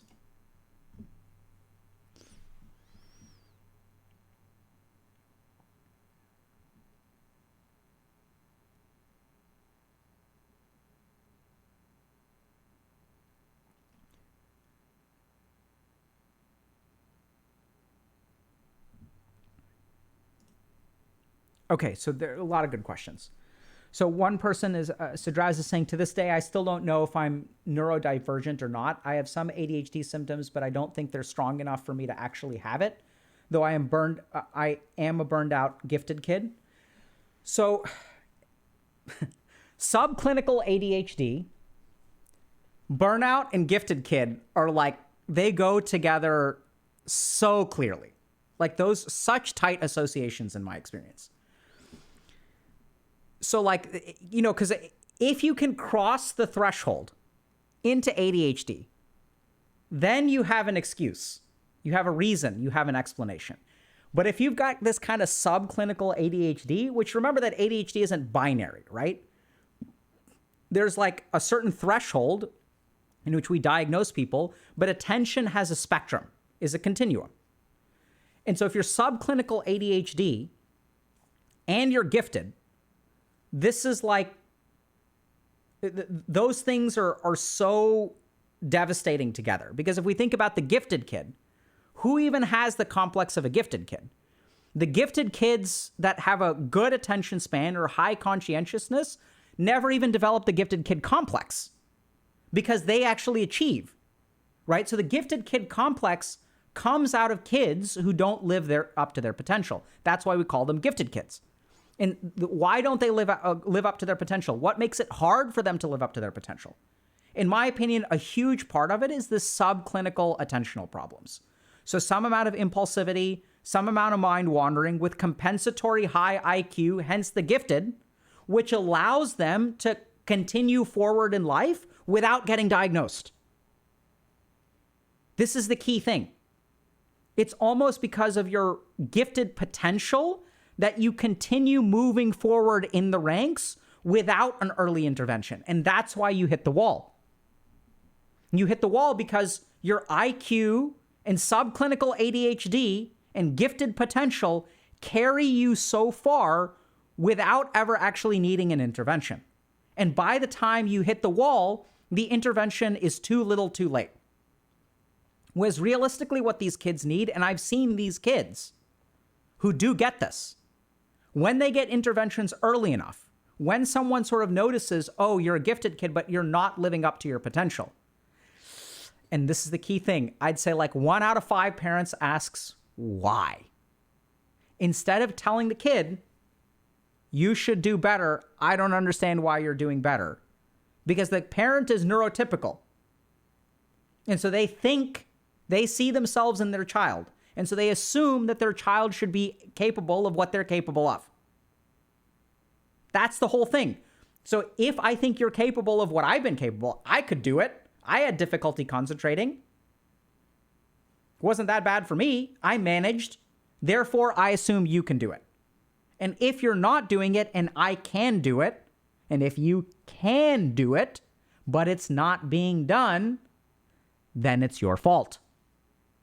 The potential. 1 in 5 parents, only 20%, stop and ask the question why. Why isn't my child living up to their potential? The parents who ask that question and really look for an answer will discover, oh, there's something else going on. There's a reason for this that is not the child's fault.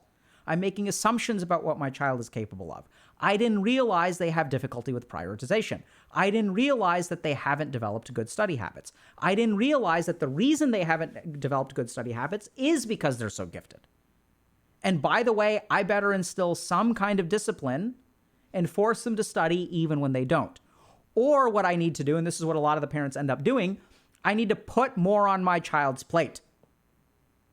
And as they put more on their child's plate, it forces the child to create a structure where things get done. So now the child has this club and this sport and this thing and this thing. And so now like the raw IQ isn't enough when you put more on the child's plate. And the good parents will support their kids in this kind of stuff. Right? So, okay, you've got math club, you've got swim practice. Let's organize your day. So if you want to play games tonight, you have to go to swim practice at 10 a.m. and you'd better take care of your homework if you want to play games tonight. They help their child organize their life. And when they do this, this is when you don't end up with a gifted, burnt out gifted kid. You end up with a gifted kid who lives up to their potential. And then you just end up with like a stellar kid.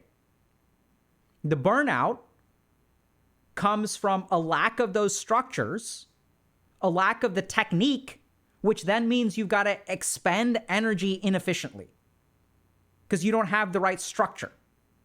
So now instead of like carrying around a backpack, you've got your arms full of all kinds of crap that you're dropping constantly. It's too much to hold, too much to handle. And then as you pick one thing up, another thing falls. As you pick another thing up, another thing falls. And you're playing whack-a-mole with your life, always playing catch-up, always on the verge of failing or getting an A, always slipping by with a B+ or a C,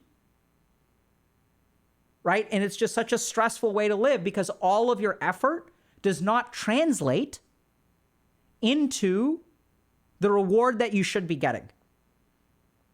And when you put in 100% effort and only get a 50% return, you're going to end up burnt out. Because you can't keep on giving 100% and only getting 50% back from life. Great, great observation.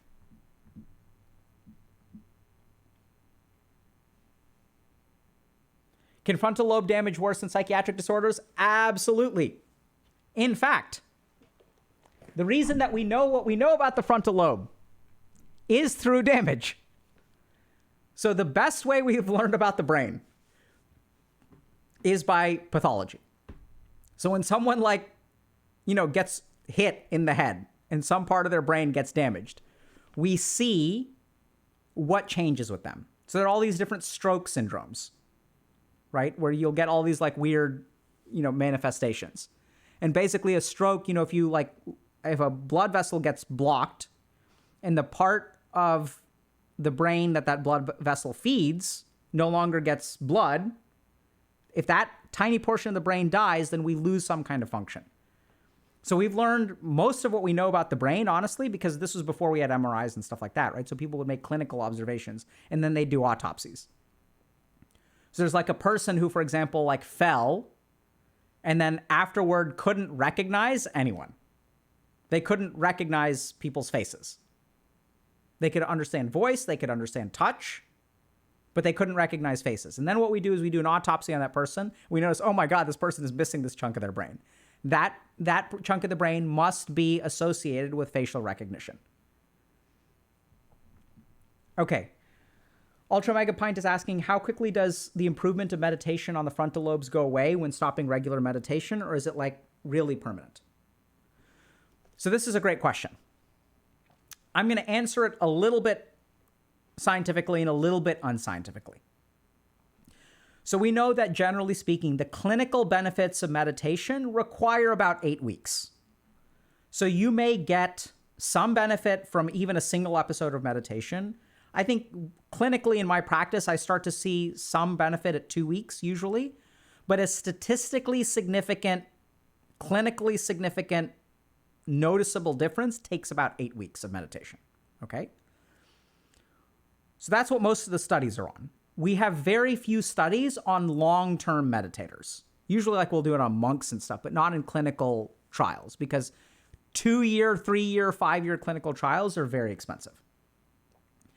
So I do believe that if you start to meditate for 6 months, 8 months, 1 year plus, that's when I really start to see sustainable improvement. So when I've had patients in my practice that have meditated diligently for 1 year and then they stop, they still seem pretty good after that. Like there seems to be some kind of permanent gain, which now 3 years out, 4 years out, 5 years out, despite not maintaining a meditation practice, they're still doing clinically very, very good. Okay, and these are people that have, for example, generalized anxiety disorder, 1+ year of meditation, 3 years out with no medication and very little psychotherapy. Like there's actually like clinically in remission. So I've seen that. My sense is that it isn't just the duration of meditation, but if you look at the meditation literature, we know that there's dharana, dhyana, and samadhi. So dharana is a focusing technique. This is a this is a meditation practice. So we're going to do one in a little bit. Where I sit down, I say, observe the breath. That is a verb. It's an action, right? So I'm directing my mind to observe the breath.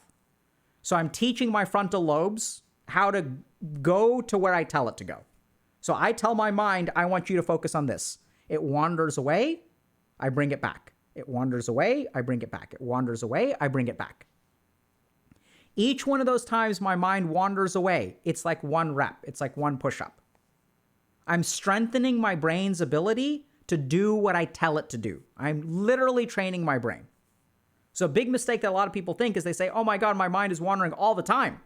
I'm bad at meditating. And that's when I say, actually, you're just doing a ton of reps and you're getting swole faster than anyone else.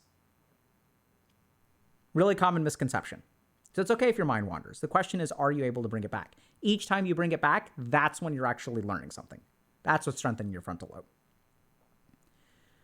So that's piece number 1. So the other thing about that is if we think about doing reps, at some point, if we haven't exercised for a long time, we may get less swole.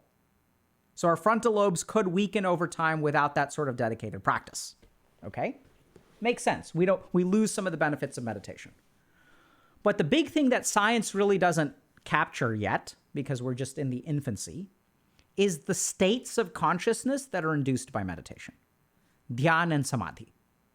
So dhyan is a state of one-pointedness or dissolution of ego or mind. So this is something similar to the flow state, right? So like it's the closest thing in common language. But then something that we really don't have any good sense of is a transcendent experience in meditation. Actually, the closest thing is like psychedelic use or spiritual experiences. So it's my belief that just like a single dose of psychedelics has been shown in the right setting to have transformative effects for people, a single dose of samadhi may have a permanent change in a human being. So I'd love to understand what's going on in the brain when people experience samadhi. So this is a state of mind where someone has an experience that then transforms them. And so then I think the change of meditation is permanent, or basically close to permanent. Fantastic question. So much to learn and so fascinating.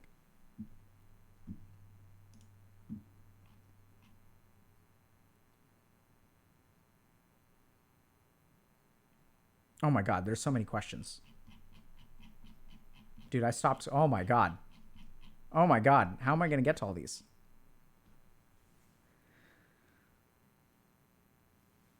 So if you meditate for any serious amount of time, you will most likely experience samadhi.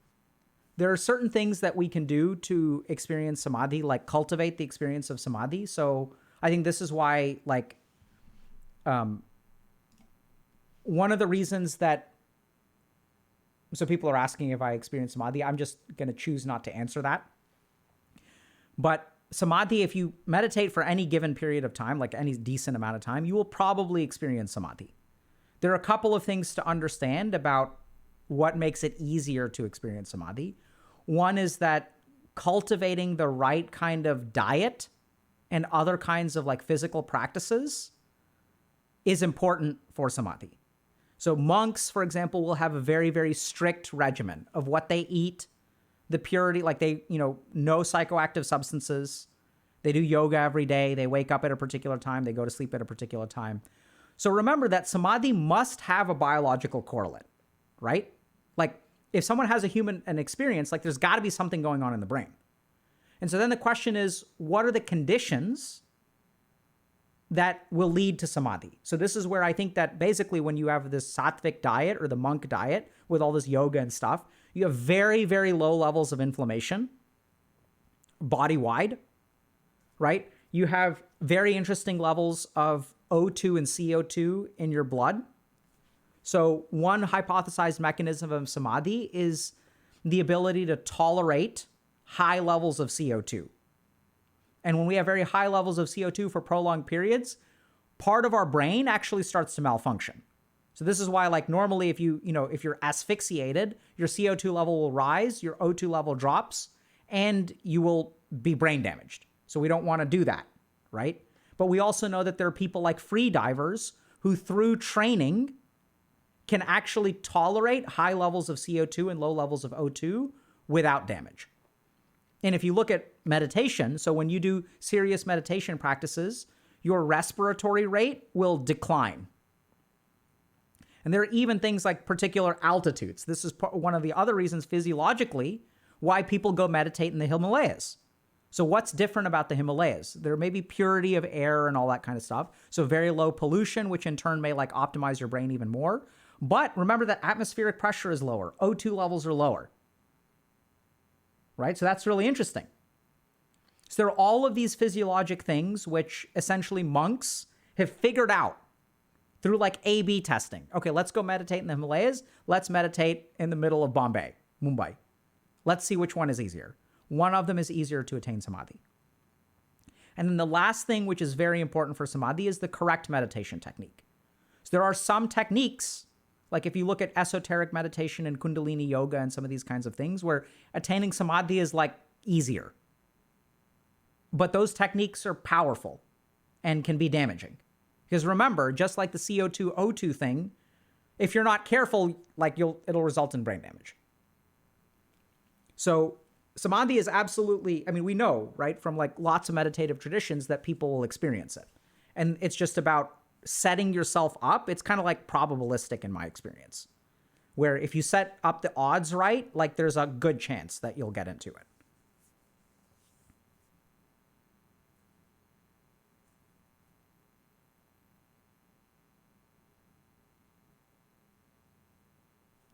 Can you attain samadhi without following a yogic school? Absolutely. 100%. It's just hard because you're starting from scratch and you're figuring everything out on your own, right? It's like, can you invent the car without using any prior science? Sure. It'll be hard. You have to figure everything out on your own.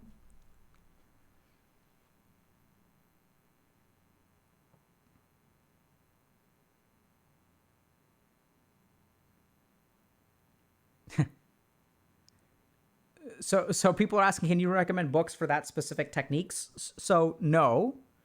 So the resource I would recommend for it would be Dr. K's Guide to Meditation, but I would not recommend Kundalini yoga to people without initiation or the appropriate practice. So just to give you all an example, so there are case reports of meditation-induced psychosis. One of my teachers once told me that if I wanted to practice with them, I had to be in the woods and alone with my teacher for like 72 hours. Because they said that if I did these practices and I was anywhere near other human beings, I would develop incredibly strong desires that I may not be able to control.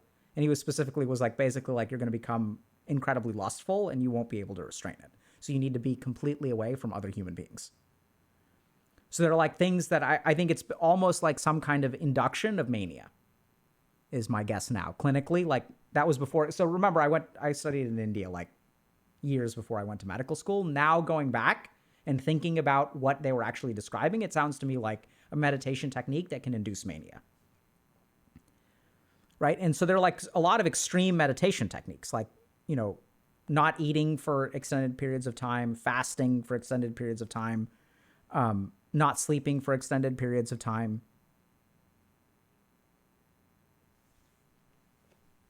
So there's all that kind of stuff that, like, you know, so I don't recommend books to people for that kind of stuff. I'd say if you want to learn that stuff, you start with the basics. And if you learn the basics really, really, really, really well, and it's your time, don't worry, your karma will present you with a teacher.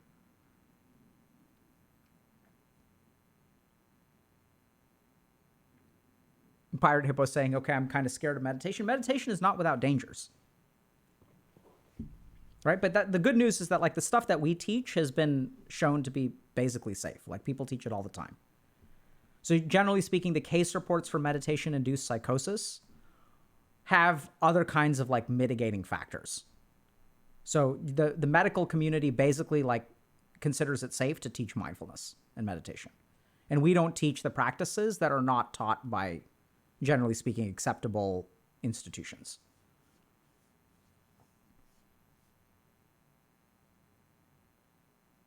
That's why we have the guide. Check it out. Is mania inflated ego? Not necessarily. Grandiosity is one of the features of mania, but it's much more than that.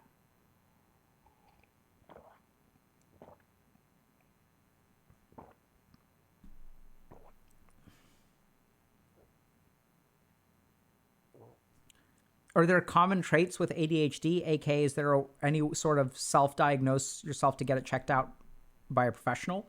So there are absolutely common traits to ADHD. So that's also in a guide. By the way, if you guys are wondering why we build the guides, it's because a lot of people are coming into our community fresh, right? And like, for those of y'all that have been around for a while, we've like covered this stuff. But for people who want to catch up, we've recognized that in order to teach new stuff, so either we teach the same stuff over and over and over again every 6 months, right? Because we've got people coming and going. So like, or what we do is we have very, very like focused, high yield, efficient ways for everyone who's new to catch up so that we can continue teaching advanced stuff. Is daydreaming a form of meditation? I would say it is the very opposite of meditation. Caffeine addict.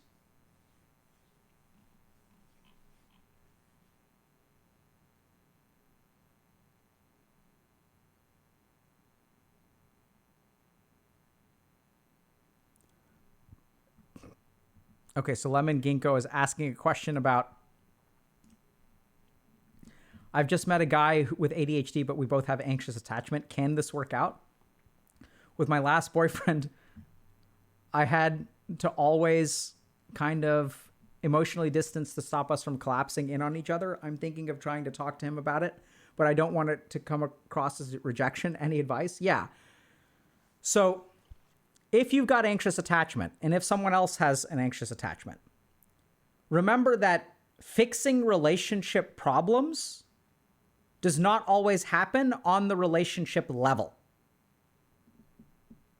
So while a supportive partner can help improve your anxious attachment, and you can help improve their anxious attachment, the greatest chance of success happens when you work on your anxious attachment independently, they work on their anxious attachment independently, and y'all are aware of it in a relationship dynamic way. A simple example of this, like an analogy, is in addictions. So oftentimes people who struggle with addictions will meet in rehab. And rehab is a very intense, transformative, wonderful place. And you get close with people, and then they start dating, right? Because you need some other kind of mechanism to cope with your emotions. And now you've got two people who have substance use disorders. Can that work out well? Absolutely. It can be brilliant. Two people can lean on each other. They can grow. They can support each other's sobriety.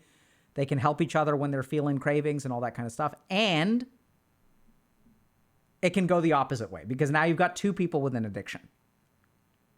And each addiction in the relationship creates a stress in the relationship. So the flip side can also happen where when one person relapses, the other person definitely relapses. So now it's not only that you're controlling your own relapse, even if you do a good job, but your partner comes home and brings substances and starts using in front of you, you're like, oh, what the hell? Let's do it. So that's where I think one of the most challenging things about, I'm going to use this term, it's a bit judgmental, being broken as a human being is we look for other broken people, right? Because I'm broken in some way. I'm incomplete. And I look for someone who will mesh with me, which is beautiful in a lot of ways. But it also means that we've got two broken people in a relationship. And the presumption here is you can absolutely be whole again. You can be fixed. So I'm using that term carefully. But now it's like, okay, now it's like anxious attachment, two people with anxious attachment. That's going to be harder to succeed, right? Because it's like objectively, it's going to be tougher.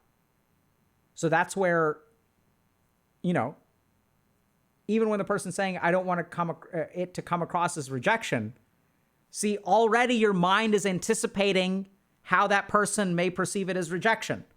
That could be your own anxious attachment. And so do you talk about it? Do you not talk about it? You're like, oh my God, what is this person going to do? So those are thoughts and feelings, which I think ideally you can sort of like work with a therapist. This is definitely a situation where I'd recommend therapy over coaching, by the way. So coaching is really like, you know, if you want to like figure out your life and achieve your goals and work on accountability and become a successful writer and all that kind of stuff. Or not become a successful writer. If you want to let go of becoming a successful writer and start writing, then I think coaching can help. Because we teach our coaches all about a humcar and ego and all that kind of good stuff. But if you're interested, if you've got anxious attachment and you're concerned about a relationship, definitely go see a therapist. If you want to set boundaries, that's something that coaches can probably handle. Great question. All right, should we meditate?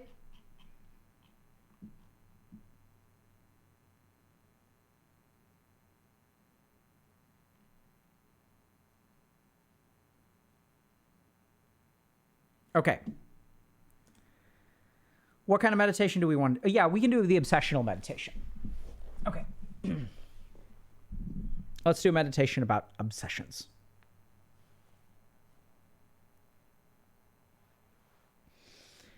Okay.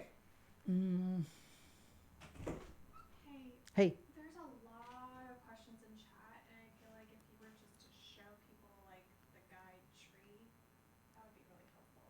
Okay. Let me see if I can do that. There's questions about thought loops, about stimulants. Okay. I just gotta, can I log into the guide? Okay, so I understand there There's also questions from people like, how can I help someone else who, so just want them to know that they can gift modules. Okay. So I understand, like I said, there's tons of questions, which is great. But let me just show y'all what Dr. K's guide is. And I understand there are questions about helping people. All right. So let's just talk about this real quick, okay? Then we'll get to meditation. All right. So this is Dr. K's guide. So it started off as a thing in the middle that we went off in different directions. But as it's grown, we've had to like reshape it, okay? So this is where we start. Oh, no. Wait. Okay, I guess it doesn't want to. Okay, whatever. So we have 4 basic guides. We have anxiety, depression, meditation, and ADHD. Now, the guide to ADHD is the guide to ADHD and doing stuff. So a big part of Dr. K's guide is that it's not just about the illness it's about non-clinical perspectives on the illness. So as a psychiatrist, sometimes people will come into my office and they'll say, I am depressed.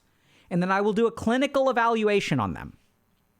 And then I'll determine that they do not meet criteria for major depressive disorder. But what they actually have is like an existential depression. So they're like directionless in life. They don't know what they want to do with their life. They're struggling to figure out who they are. It's like these issues of like purpose and identity and stuff like that. And so as a clinician, what I've had to learn how to do is I'll lean on like my monk training in those situations, because I don't know that they necessarily need like psychotherapy for like maladaptive thought patterns. So what we try to do on Dr. K's guide is basically it's the way that I think about other human beings. So when someone comes into my office, what I basically kind of do is like I have a branching logic in my mind. And let's just use the depression track as an example. So the first thing is like, are we talking about clinical depression or non-clinical? So in the case of clinical depression, we'll teach a little bit about neuroscience. We'll talk about differential diagnosis, bipolar disorder, treatment principles. And this is essentially education. So it's not a substitute for treatment, but this is the teaching that I do about these things to my patients or other people. So if I go give a talk about depression or I'm teaching medical students about depression, this is the stuff that I'll share with them. But then for a lot of people, there's non-clinical stuff too. So how do we look at depression holistically? Like, why do we even have negative emotions? How do we understand negative emotions? And then what we'll see is that some parts of the guide have like overlaps. So dukkha is the Sanskrit word for suffering. So sometimes when people come into my office, like they have this almost spiritual suffering. They don't know what they're doing in their life. And how do we overcome that spiritual suffering? How do we find purpose in life?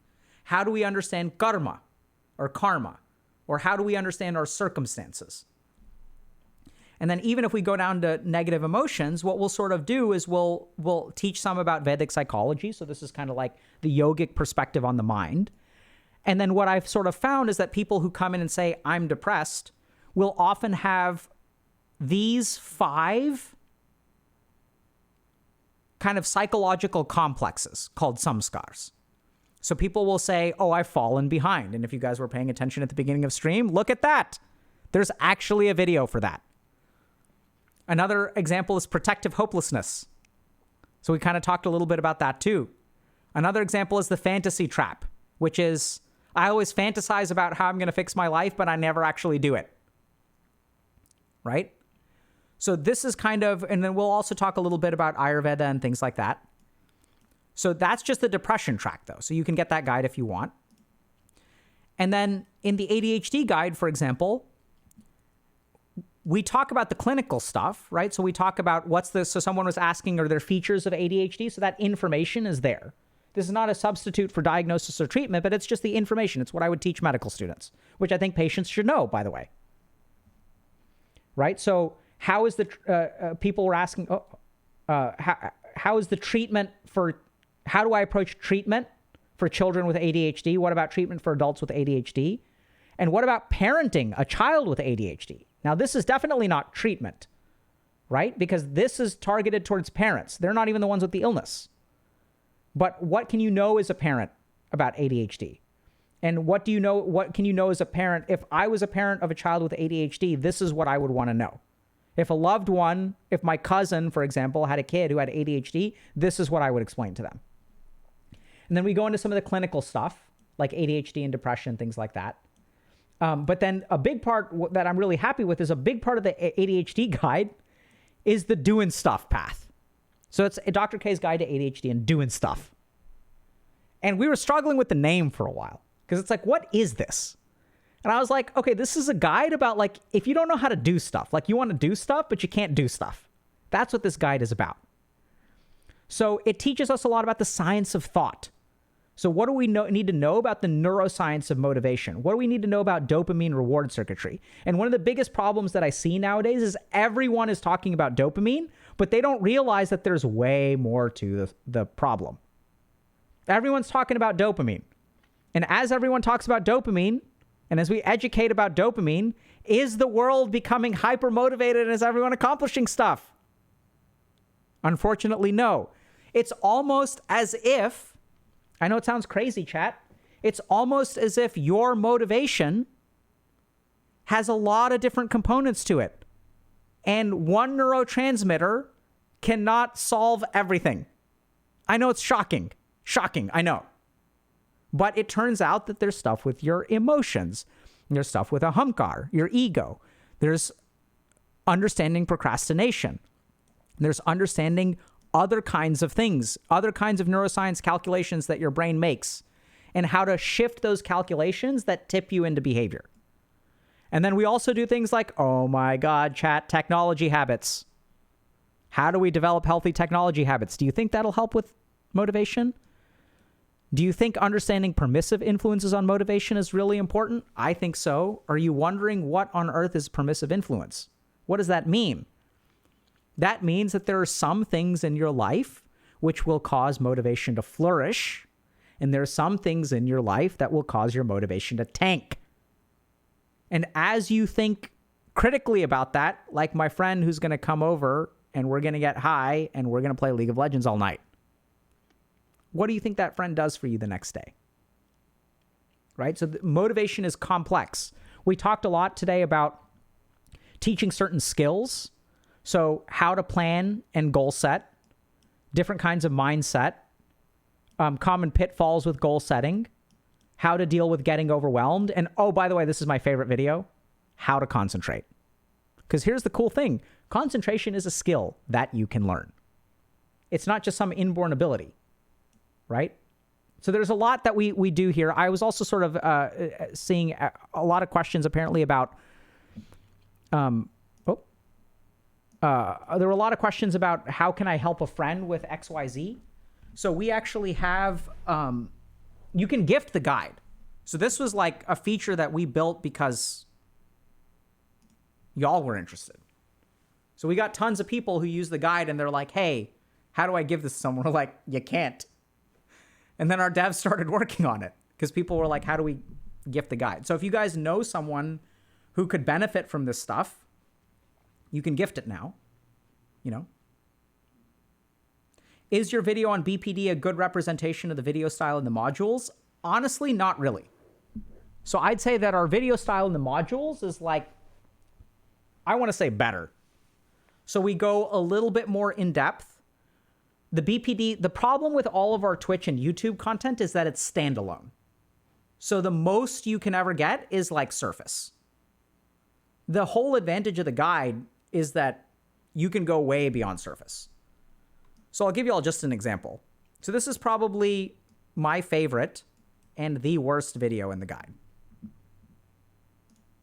So here's just a quick example, okay? So this is like, so now we're going to talk, I'm going to mute this because I can't tolerate, okay? But like, so if we want to understand neuroscience, right? So earlier we were talking about the, you know, can you prevent someone from getting ADHD? So once you really understand the neuroscience of stuff, then it really equips you. Let's see if there's some kind of, is there no, okay. I guess there isn't, but I was looking for like somewhere in here. Yeah, there we go. So like, this is where we're going to like explain stuff like way better actually. So this is a very hard video to understand because it's very like neuroscientifically dense, TBH. But once we understand the neuroscience of motivation, like an overview, then we can go deeper into dopamine, hedonics, detox, action success calculation. So I would actually say that it's not actually a good approximation of the guide because all of our videos tend to be pretty standalone. Is the guide still worth it if I'm in therapy? Absolutely, because the guide is not a substitute for therapy. Right? In fact, there are a lot of doctors that I've worked with recently that have like told me, hey, like I've been recommending your guide to my patients and it's actually very helpful. I literally got a text in the last 24 hours from someone that I hadn't heard from a long time. And yeah. So I mean, it's very helpful because I mean, more than 50% of the guide is not clinical. So I'd say 30% of it is like clinically related. And that's also the kind of stuff that like you can, like, it's the educational component of the clinical stuff. So I do believe, I mean, the reason we created the resource is because I think all patients would benefit from sitting through introductory lectures about their illness. I think all patients would benefit. The stuff that we teach medical students about bipolar disorder, for example, I think every patient should understand the core clinical stuff. What are the treatment options? What are the diagnostic features? What's the course? What to expect? All that kind of stuff. I think that should be part of patient education. And so what we try to do is like that, right? So it's not like, it's really not a substitute. And we don't just say that for legal reasons. I mean, like literally, we're not going to teach you differential diagnosis. It's going to be like 6 videos about, let's say, a particular thing like anxiety. But it's not, I mean, that's nowhere near a clinical evaluation, right? So with a clinical evaluation, when I see a patient for the first time, I spend 2 hours asking them individual questions, constructing a differential diagnosis. So it's nowhere near that. But it's like basically the core mental health education that I think human beings should have. And that mental health education is not just mental illness. It's way more than mental illness. It's about, how do I concentrate? Where do my desires come from? Why do I procrastinate? How do I organize my life? How do I get out of this trap of feeling like I've fallen behind? How do I understand thought loops? This is like the nuts and bolts of how our mind works. And what I love about the yoga and meditative tradition is that's what they focused on. They did not focus on pathology. They focused on optimal function. They didn't ask, how do I fix a car that's broken? They asked, how do I get a car to go as fast as possible with the most fuel efficiency? And that's what the focus of the guide is. It's to help you understand yourself as a human being, or now, because people keep on asking us, we've built the ability to gift it, so you can gift it if you want. Are there modules related to OCD? No. I'm sorry, my friend, there are not.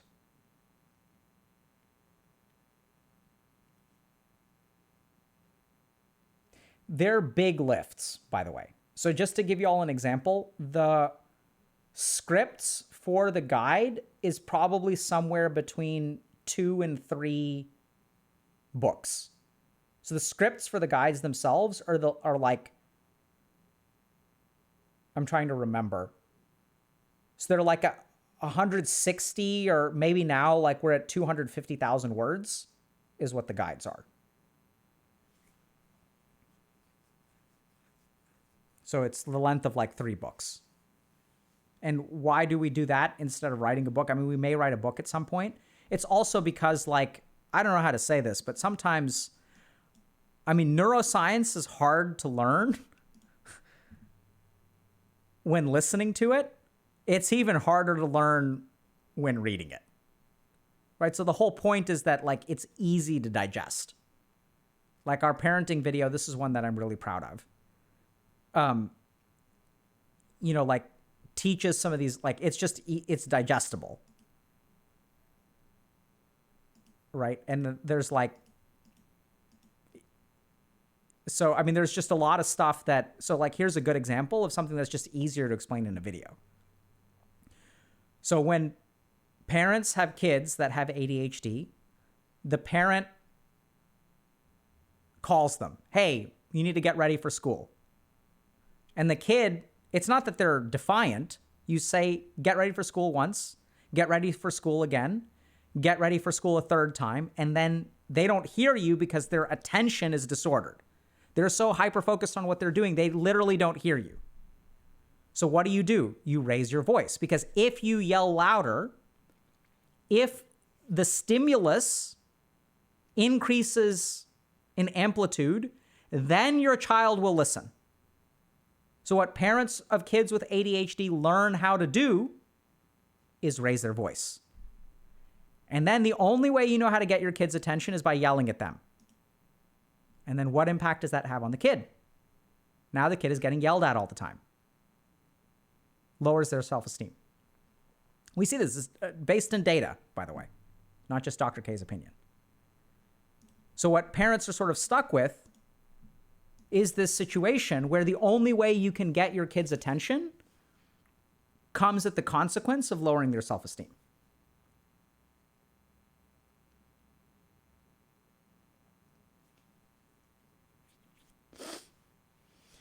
So it's like that kind of stuff, which is, I mean, you could write a book about ADHD and self-esteem and whatnot, but like, frankly, like you can explain a lot in a 20-minute video.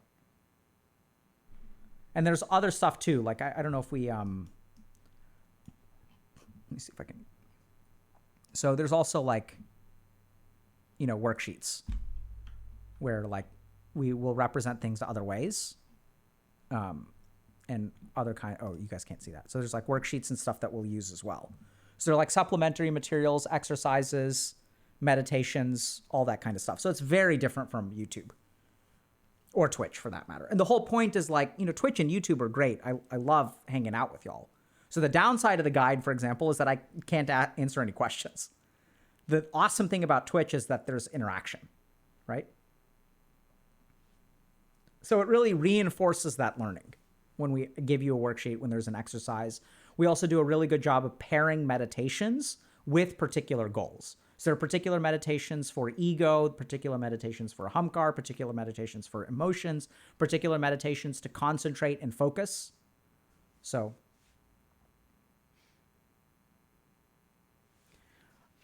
yeah, so Mix and Match is asking, can you add right in the fields to the guide so that you can go through it at your own pace to unlock the next level? We'll consider stuff like that, but I think that, yeah, I mean, we'll see. I think it really depends on engagement and how many people are asking. That's what we kind of operate on. So a lot of people will want something, but the question is like, if I have a certain amount of hours, if I have 100 hours and $100 to invest in helping our community, what helps the most?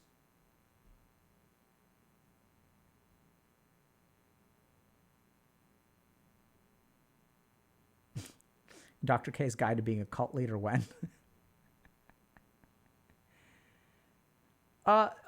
So look, I mean, people are asking about a lot of stuff. We'd love to make more guides, but just to, so y'all understand, so we made 4 guides in 2 years.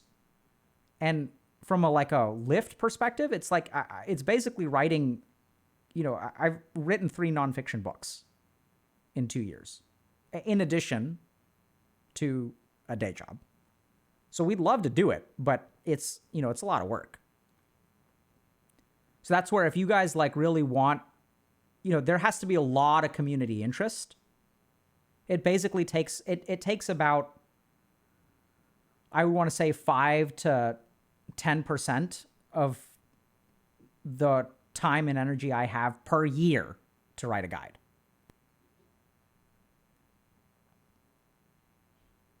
So Hoskins is asking, where's the fiction? Dude, the fiction comes when all y'all are fine. I don't get to write fiction until y'all are doing well. That's the real Sag thing.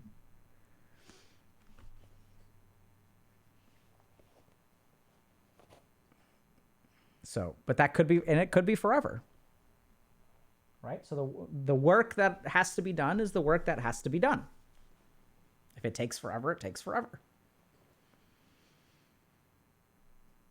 Oh, the ego's been dead for a long time. It's not ego that's stopping me. So that's why we're grinding. You're damn right we're grinding. We're going to grind and grind and grind until y'all are doing okay.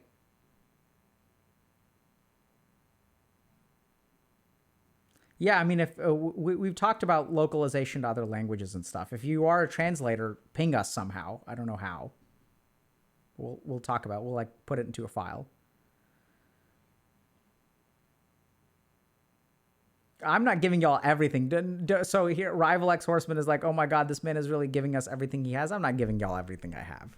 I play my games from time to time, okay? It's not some noble sacrifice I'm making. Right?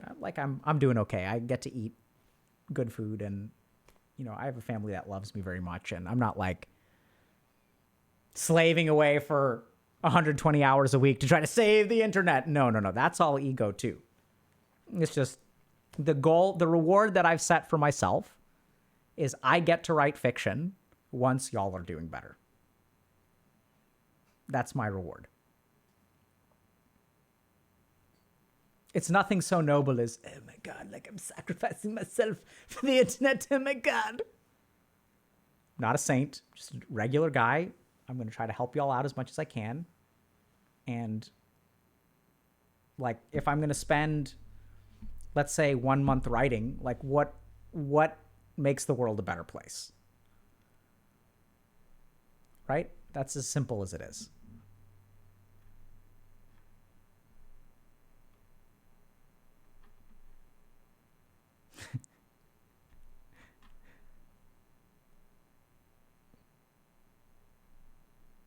Once you're all doing better in what sense? If you mean all of the internet, then it's hopeless? I don't know yet. But I think I'll know it when I see it. Right? I mean, who knows? I don't even know. But, like, so look, one thing we can all be agreed on, right, is that we're not there yet. Are we meditating? Yes, we are. Okay. What kind of meditation? We want to do meditation on obsessional thoughts? All right, let's do obsession meditation.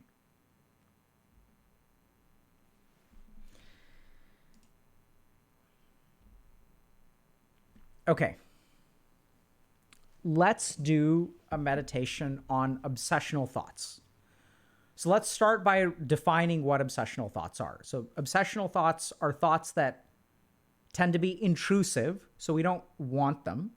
They tend to persist, and they also tend to be ego dystonic. So ego dystonic means that we don't agree with them. So a lot of thoughts that we have in our mind, we're actually like okay having, right? But the obsessional thoughts especially are things that we don't want to think about. I don't want to be thinking about this. So I can't let it go. It's intrusive, and it doesn't make me feel good about myself. So sometimes, especially in the case of OCD, some of those intrusive thoughts will be forbidden or blasphemous in nature. They'll be like potentially thoughts of violence or thoughts of sexuality or things like that. So what we're going to do is just play a little bit with our thoughts. So the first thing that we're going to do is sit up straight. And as we sit up straight, we're going to keep our back straight, neck straight, and head straight. Close your eyes. Try to relax your shoulders a little bit. You can adopt a mudra if you want to. So I'd recommend chin mudra and then pointing down, which is like on your knees. So rest your hands kind of on your knees like this. And we're going to start by noticing the flow of our thoughts.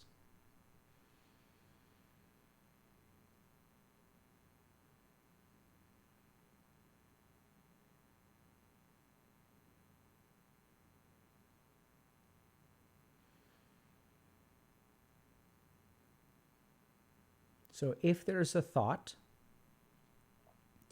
that you find intrusive and unsettling, we want to welcome the thought in. So let's start by recalling it. What's one thing you've been avoiding thinking about?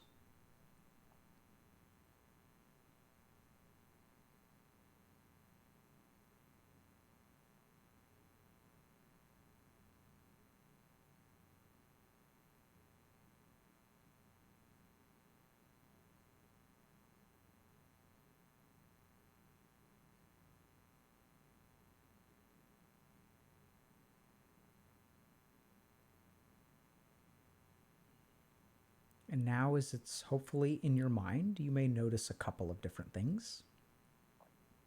The first is that as you kind of welcome it in, and as you're grounded and centered, the first thing you may notice is that it doesn't seem quite as bad.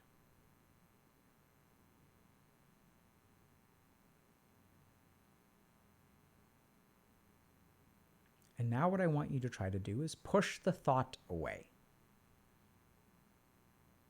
Force yourself to think about something else.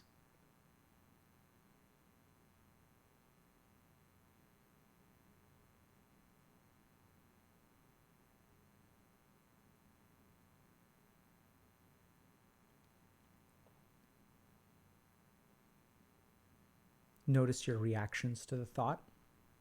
Maybe you have discomfort, judgment.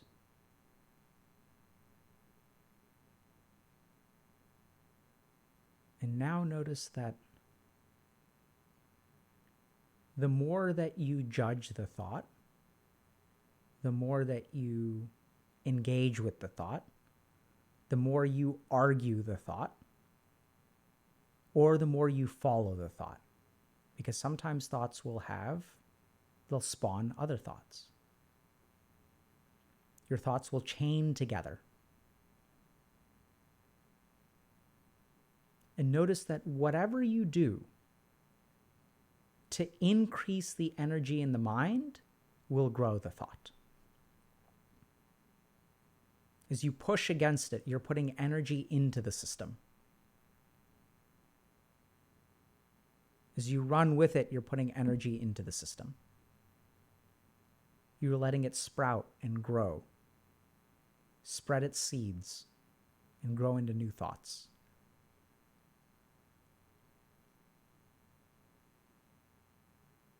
If you try to push it away, it seems to almost grow stronger. So when your mind is creating these thoughts, the more energy you give to the mind, the more the thought will grow.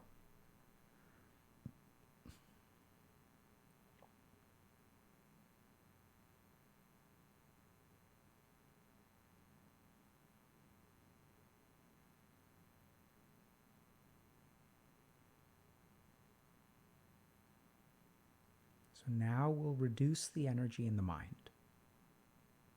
We'll try a few different techniques.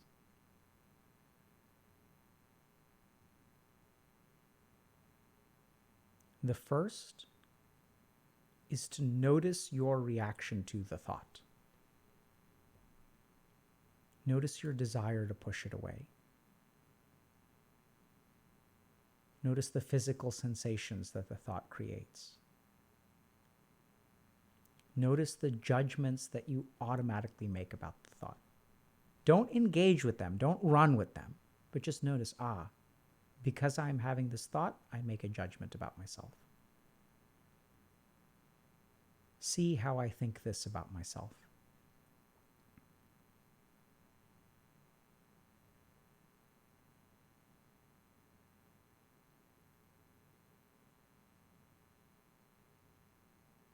Rise one level above engaging with your thoughts. And look down on them. Look at the frustration, the futility.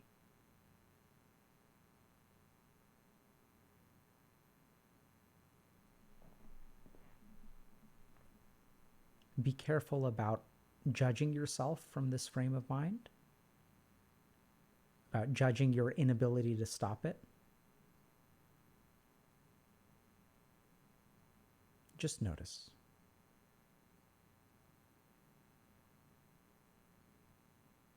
Notice how frustrated you can be at being unable to stop it.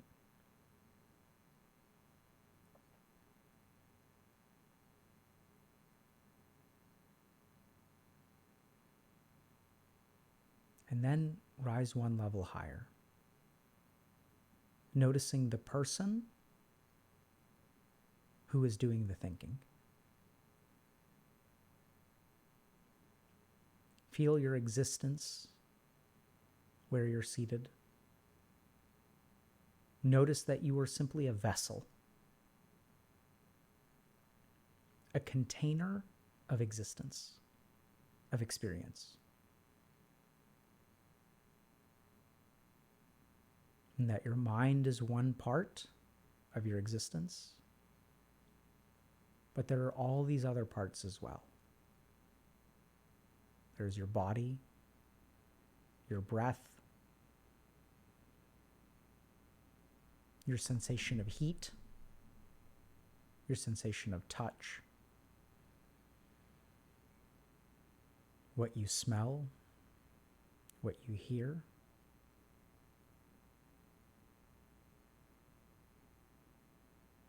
And as you tap into the other layers of yourself, you can notice that obsessional thought is shrinking. And as you notice that the obsessional thought is shrinking, you may notice a reaction. It doesn't want to shrink. It tries to come roaring back. And now we'll move on to the second technique, which is let it. Let go of your tranquility and let the thought come back.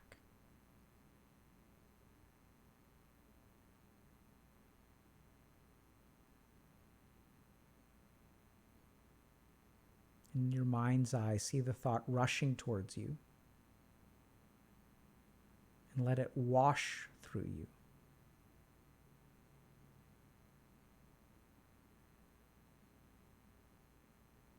Imagine the thoughts almost as drops of water that will wash over you. You feel their impact, you feel their wetness. And even they'll stay on your being for a time. They'll soak into your clothes, soak into your skin, your hair, but eventually they'll drop off. So let it stay with you for a time and let it slough off.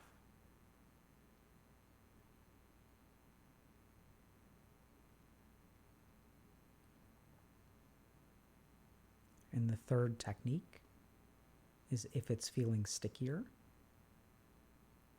breathe. Breathe in the cool air.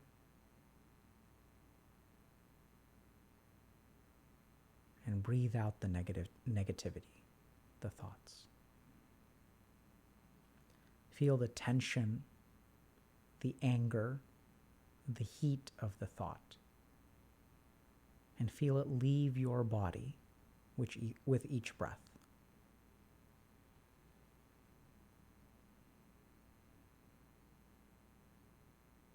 And notice how the thought lives in the tension within your body. Notice as the thought enters, your muscles start to bunch up, your neck tightens, your shoulders contract.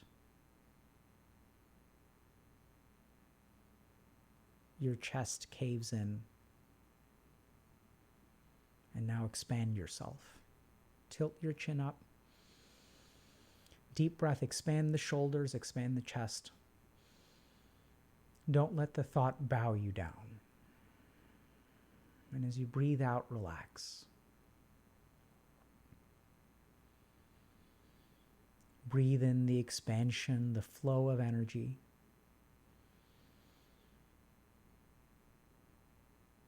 And breathe out the heat and relax.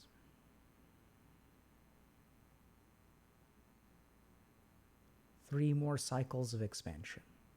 Breathe in. Let the thought go.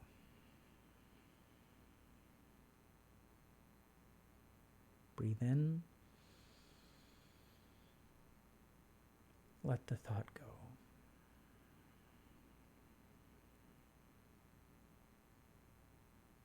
Notice whatever residual contraction is there. And one final breath, expand it. And let the thought go.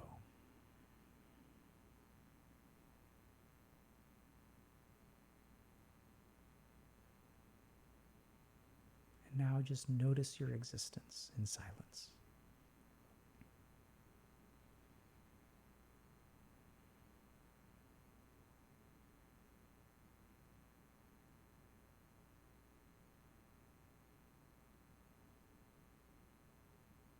Be at peace.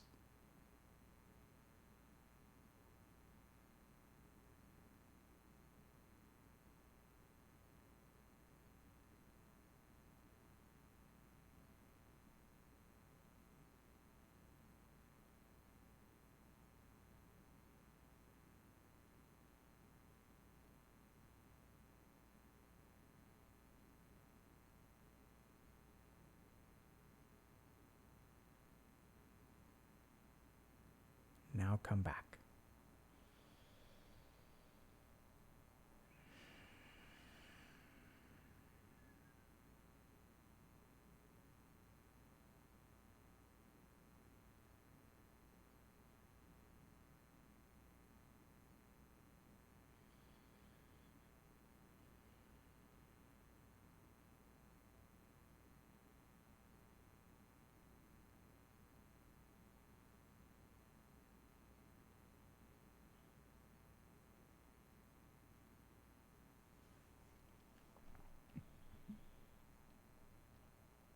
People are saying the world is so bright.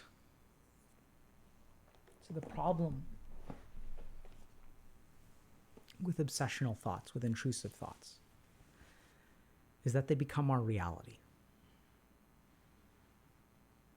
They dominate our experience of the world. Do you see that? While we have these thoughts, they're all of our existence.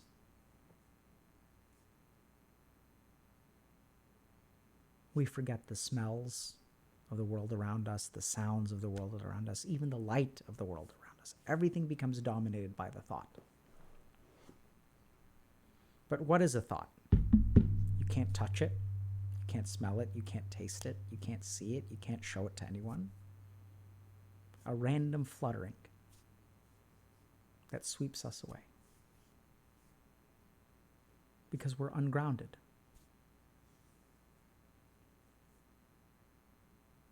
It doesn't have to define your existence. It doesn't even have to define your experience in the moment. Ground yourself in anything. Use the noticing technique. Use the breathing technique. Use the washing technique. All of them are okay. Use whichever one feels right to you. Practice each. Whatever resonates with you. And notice how your mind will rebel. But what are we going to do about it? Nothing right now. What difference does it make? You can stress about it for the last 3 minutes. You can stress about it for the next 5 minutes. What difference does it make? None whatsoever. So why stress? Ground yourself for a few moments. Problem will be there when you come back. But what about that? I want to fix it. I want to fix it. You don't need to fix it. Why do you need to fix it? So I stop thinking about it. Well, you just did that for a few minutes. You actually don't have to think about it. See, the problem is that for far too long, we have used fixing our problems as the only way to get rid of them. Right? How do I get rid of the stress? Let me fix the problem. I'm unhappy in my relationship. Let me break up with this person.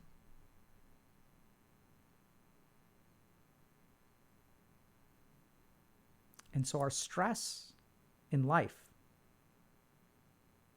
gets determined by whether we can fix problems. You don't need to. Should you go about fixing problems? Sure. I'm not saying don't fix your problems. What I'm saying is don't stress about them. Either way. The big paradox is that the more you stress about them, the harder they are to fix. The less clearly you see them. Right? Take a step back. Don't let your problems be something that you have to fix because of the discomfort they cause you. Fix a problem that needs to be fixed because it needs to be fixed. Don't fix it because you can't tolerate the problem. Learn how to tolerate the problem and fix what needs to be fixed. There's another big problem that we have.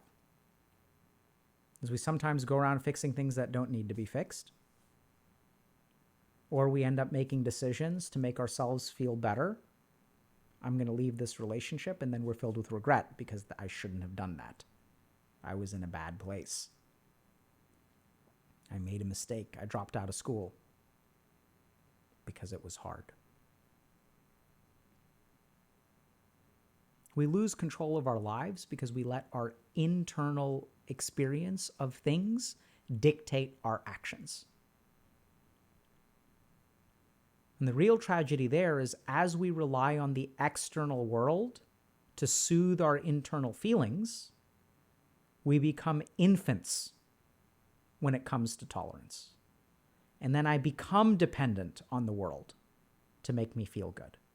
And as I become dependent on the world to make me feel good, I lose control of my life. Because now my feelings are in the hands of the world. What the fuck? No wonder we're miserable.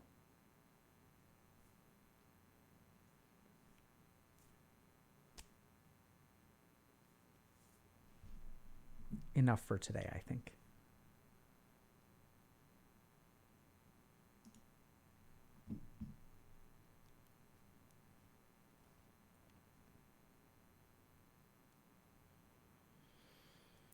So someone was asking, can you gift the guide? Absolutely, you can gift the guide.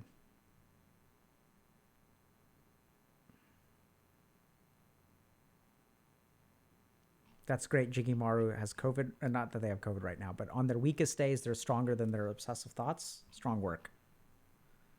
Jiggy. I understand we had a raid. Thank you all very much for coming.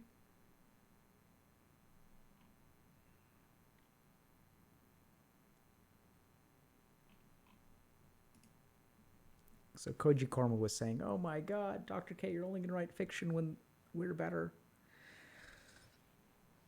It'll never happen. I don't think y'all know yourselves as well as you think you do. I'll write fiction. I have no doubt in my mind. Look at what we've accomplished in such a short time. We have years ahead of us yet.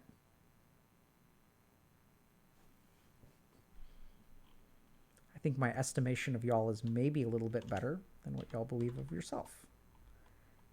But I also know that that's not true, because when we meditate, I think y'all see what you're capable of. Right?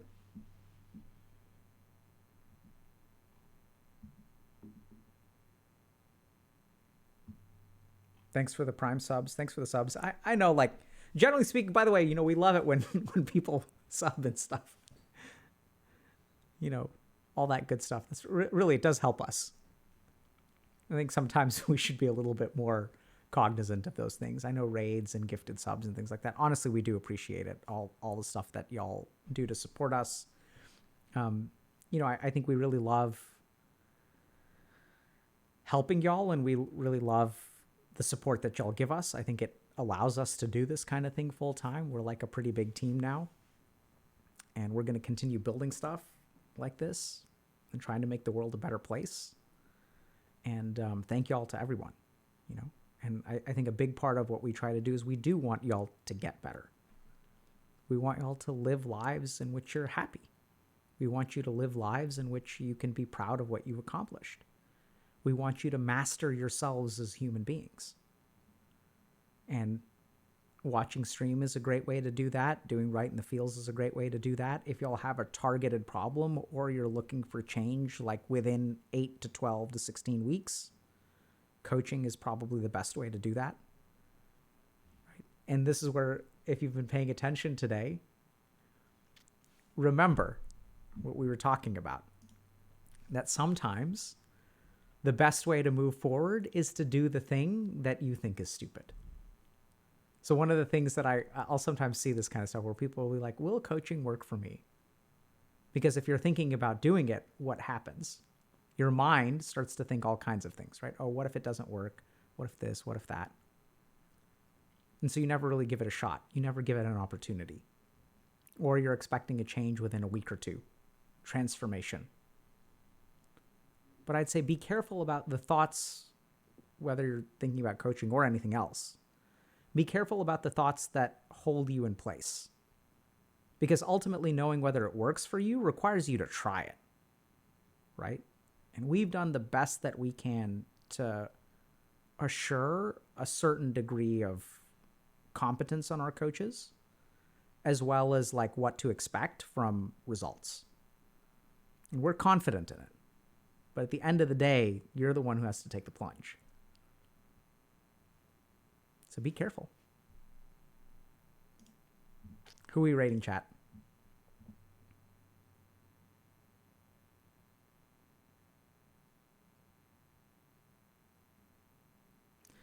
So the chaos is emerging has a great point, okay? So I started therapy and I'm very skeptical about whether I even need it.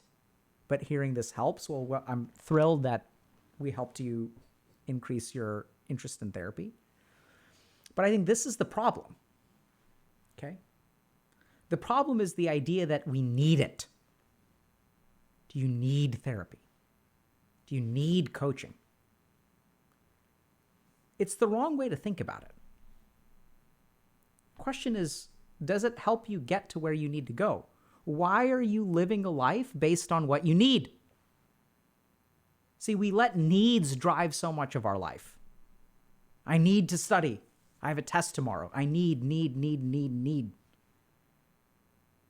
When you live your life based on your needs, you don't get to choose your needs. That's another way that you lose control of your life, lose control of your destiny, because you're operating based on what you need. The question is, will it help you? Can I benefit from it? Will it get me one step closer to where I want to go? That's what you should operate on. So instead of being reactive to your needs, start to think about what you want to build. Make sense?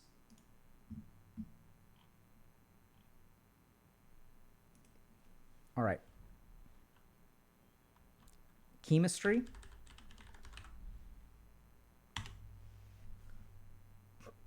Let's read chemistry.